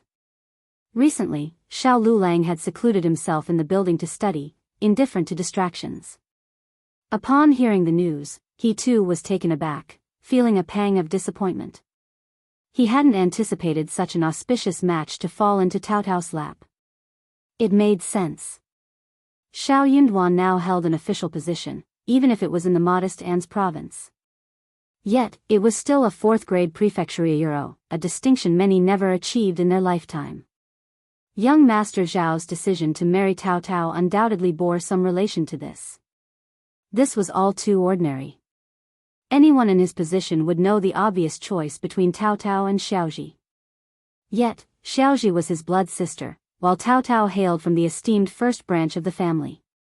Naturally, he couldn't help but feel discontented. A sense of despondency crept over him. Why wasn't he the one bestowed with the title of primus, remaining in the capital? If it were him, he was confident he could have surpassed Xiao Yunduan. Setting aside all else, he would have certainly avoided offending a noble and being exiled from the capital. Instead, he would have diligently climbed the ranks, step by step, within the capital. If young Master Zhao had to make a choice, he surely wouldn't have chosen Tao Tao. Why couldn't it have been him? Chapter 1766, Stupid Without Knowing, I seem to remember. Didn't young Master Zhao say that the clan arranged a marriage for him? Ms. Ma and the other two got startled. Oh, that's right. How could I have forgotten about this? That's right, I remember it clearly. Young Master Zhao said that. Ms. Ma burst into laughter, relishing in her gloating. So Tao Tao is going to be young Master Zhao's concubine? How intriguing. The first branch of the family is sending their daughter to be his concubine. Humph, she's in for a rude awakening. Xiao Ziota's expression darkened as she bit her lip, her heart heavy with the revelation. She was willing to accept being a concubine. Xiao Lulang shot his mother a speechless glance, feeling a surge of disdain toward her. He despised the values upheld by such a family. They were all foolish and ignorant. Yet, he, too, was foolish and oblivious. But what choice did he have? They were his parents. He could never rid himself of them. Hence, he couldn't help but feel a pang of envy toward Xiao Yunduan. He even envied Xiao Yunduan for having such a formidable mother. Though his own father was unreliable, he lacked the courage to cause trouble, unlike his parents. Previously, he hadn't paid much heed to it, but as his perspective widened, he began to recognize their folly. It's premature to jump to conclusions. Who knows what the truth is? If you're curious, go inquire at the first branch of the family. Don't spread baseless rumors. Ms. Ma bristled at his words. This isn't baseless. Why not? Don't go stirring up trouble with Aunt again. Ms. Ma snorted dismissively. Am I supposed to be afraid of her? Xiao Lulang paid her no mind as she continued her nonsensical chatter. Frowning, he interjected, forget it, there's no need to inquire further. Even if you find out, what difference will it make? Let me handle this. Xiao Ziota's tears welled up again. Sixth brother, what do you mean? Impatiently, Xiao Lulang glanced at her. Young Master Zhao and the first branch of the family have already exchanged pleasantries. Their intentions won't change. What more do you want? Our family's situation isn't bad now. You can find a suitable match. Xiao Xiaoji bit her lip. But none are as good as young Master Zhao. If she hadn't been his sister by blood, Xiao Lulang would have scoffed. How many wealthy young masters like Xiao Shu existed? They were truly ambitious, daring to aspire to anything. He harbored similar aspirations, but he understood his limitations. He knew he couldn't reach for them at his current stage. Perhaps in the future he'd have his chance then. Xiao Lulang's tone turned stern as he cautioned, no one in Xiaoding village can aspire to marry someone like young Master Zhao. Xiao Xiaoji blurted out, if only you had achieved an official position sooner, sixth brother. Xiao Lulang's sharp gaze pierced her, causing her to instinctively retreat behind Ms. Ma, startled. She had never seen such intensity in her brother's eyes before. It made her feel a twinge of fear. Clasping his fists, Xiao Lulang responded calmly, nonsense. Do you think it's easy to attain the status of a recommended man or advanced scholar? It requires not just ability, but luck as well. Third uncle and Ms. Ma nodded in agreement. That's right, that's right. Wulang got lucky. That's right, how is he inferior to our Lulang? Xiao Lulang was not very happy hearing what they said. Chapter 1767, Xiao Xiaoji is also ready. Ms. Ma snorted dismissively. Am I supposed to be afraid of her? Xiao Lulang paid her no mind as she continued her nonsensical chatter. Frowning, he interjected, forget it, there's no need to inquire further. Even if you find out, what difference will it make? Let me handle this. Xiao Ziota's tears welled up again. Sixth brother, what do you mean? Impatiently, Xiao Lulang glanced at her. Young Master Zhao and the first branch of the family have already exchanged pleasantries. Their intentions won't change. What more do you want? Our family's situation isn't bad now. You can find a suitable match. Xiao Xiaoji bit her lip.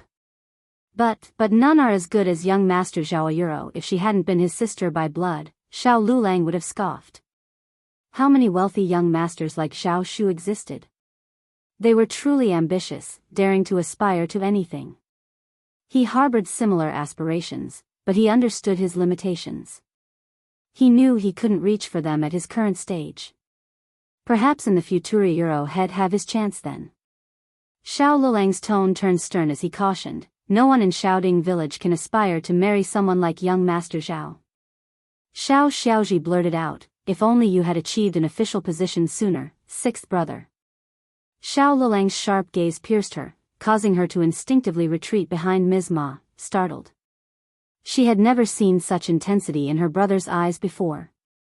It made her feel a twinge of fear. Clasping his fists, Xiao Lulang responded calmly, nonsense.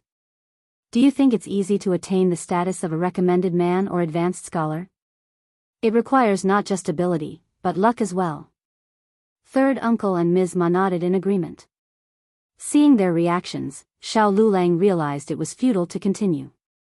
He grew even more impatient and despondent. What kind of family did he have? None of them understood. Though he had contemplated distancing himself from them, he feared they might act recklessly, so he patiently explained his thoughts. It took some time, but eventually third uncle and the others grasped his perspective. However, Xiao Xiaoji remained unconvinced. To her, the first branch of the family had initially let them down and owed them. What difference would it make to cause a stir? Even if they did, their frustration would remain unresolved. As for the benefits, they were owed to them. Xiao Lulang sighed inwardly. Clearly, this tactic worked on them. Why had he wasted so much effort explaining before? With a cold demeanor, Xiao Lulang retreated to his room, sneering at their compliance. They were quick to heed him now, weren't they? That night, Xiao Lulang visited the first section of the family. Each time he ventured there, the opulence of the first branch irked him, but he had grown accustomed to masking his emotions. First, he offered apologies on behalf of his parents. Then, he adopted a diplomatic approach. Given their close familial ties, wasn't it understandable for his parents and Xiaoji to feel hurt and resentful, especially since Tao Tao was the one who had initially disclosed the matter to Xiaoji but failed to follow through? While it might have been acceptable for an unrelated family, within their own kin, such actions emotionally wounded their family, leaving their parents and sisters feeling betrayed. This was the crux of their frustration. This ambiguity led to chaos. The first branch of the family was technically justified, yet morally questionable. Left unresolved, the situation would likely cast Tao Tao and the eldest branch in a negative light, branding them as domineering and oppressive. Chapter 1768, knowing everything. If he persists in discussing such matters, it could adversely affect 5th Casino Euro. Upon hearing these words, eldest uncle was overwhelmed with guilt. He grasped Xiao Lulang's hands, apologizing profusely. The members of the senior branch of the family were visibly disgusted. However, Ms. Fong remained unfazed and interjected sharply. Sixth nephew, your scholarly arguments are sound, but alas, Yunduan isn't present to engage in this discourse. He would have appreciated your intellect. As for myself, while I may lack extensive knowledge, I understand the importance of perseverance. It seems your parents were overly ambitious, wouldn't you agree? Did they truly believe they could aspire to a match like young Master Zhao's family? We are but humble villagers with scant land and no servants. One wonders at the audacity of your parents. Did they not foresee the ridicule? It's laughable how they failed to consider the consequences. Did they not consult you beforehand? Surely, you would have dissuaded them. How could they be so naive, yet you remain astute? Hence, there is no cause for resentment on your part. Our acceptance of this proposal was not an attempt to curry favor but a recognition of young Master Zhao's sincerity. He is a commendable individual, and we believe he will treat Tao Tao with kindness. Surely you see the distinction? To reject young Master Zhao outright, regardless of Tao Tao's welfare, would be unjust to both him and our family. Would you not agree? Therefore, our conscience is clear, we have not failed your family in any regard. Sixth nephew, I cannot concede to your criticisms of our family. Let the gossips chatter if they must. We have no reason to be ashamed. Who dares challenge us? I am prepared to defend our actions. Xiao Sanlang sneered in concurrence. Mother speaks the truth. We have committed no wrong. Who should we fear in speaking our minds? Yes, yes. Very true. Upon hearing Ms. Fang's remarks, the members of the senior branch of the family straightened their postures, exuding confidence. Eldest uncle remained silent, lips pursed, his gaze averted. Xiao Lulang seethed with anger. It was no surprise that his mother, lacking knowledge, couldn't hold her own against elder aunt. Her sharp tongue had laid bare everything. Were it not for his ability to contain his fury, he might have erupted. A euro yet, our families are connected to euro, indeed. Shouldn't your family exercise more prudence and rationality? Their disparate backgrounds were glaringly evident, yet they plunged headlong into proposing to young Master Zhao with unabashed enthusiasm. Fortunately, young Master Zhao was magnanimous and disregarded their audacity. Had it been someone else, they would have faced utter humiliation. It was a display of self-inflicted disgrace. Miss Fong harbored no sympathy for them. She wasn't foolish enough to spurn such a favorable match for her daughter. Xiao Lulang flushed with embarrassment and a hint of shame crept into his voice. Xiaoji is also fifth cousin's sister. She's not much different from Tao Tao. Had elder aunt and uncle advocated for her, young Master Zhao might not have refused her a euro.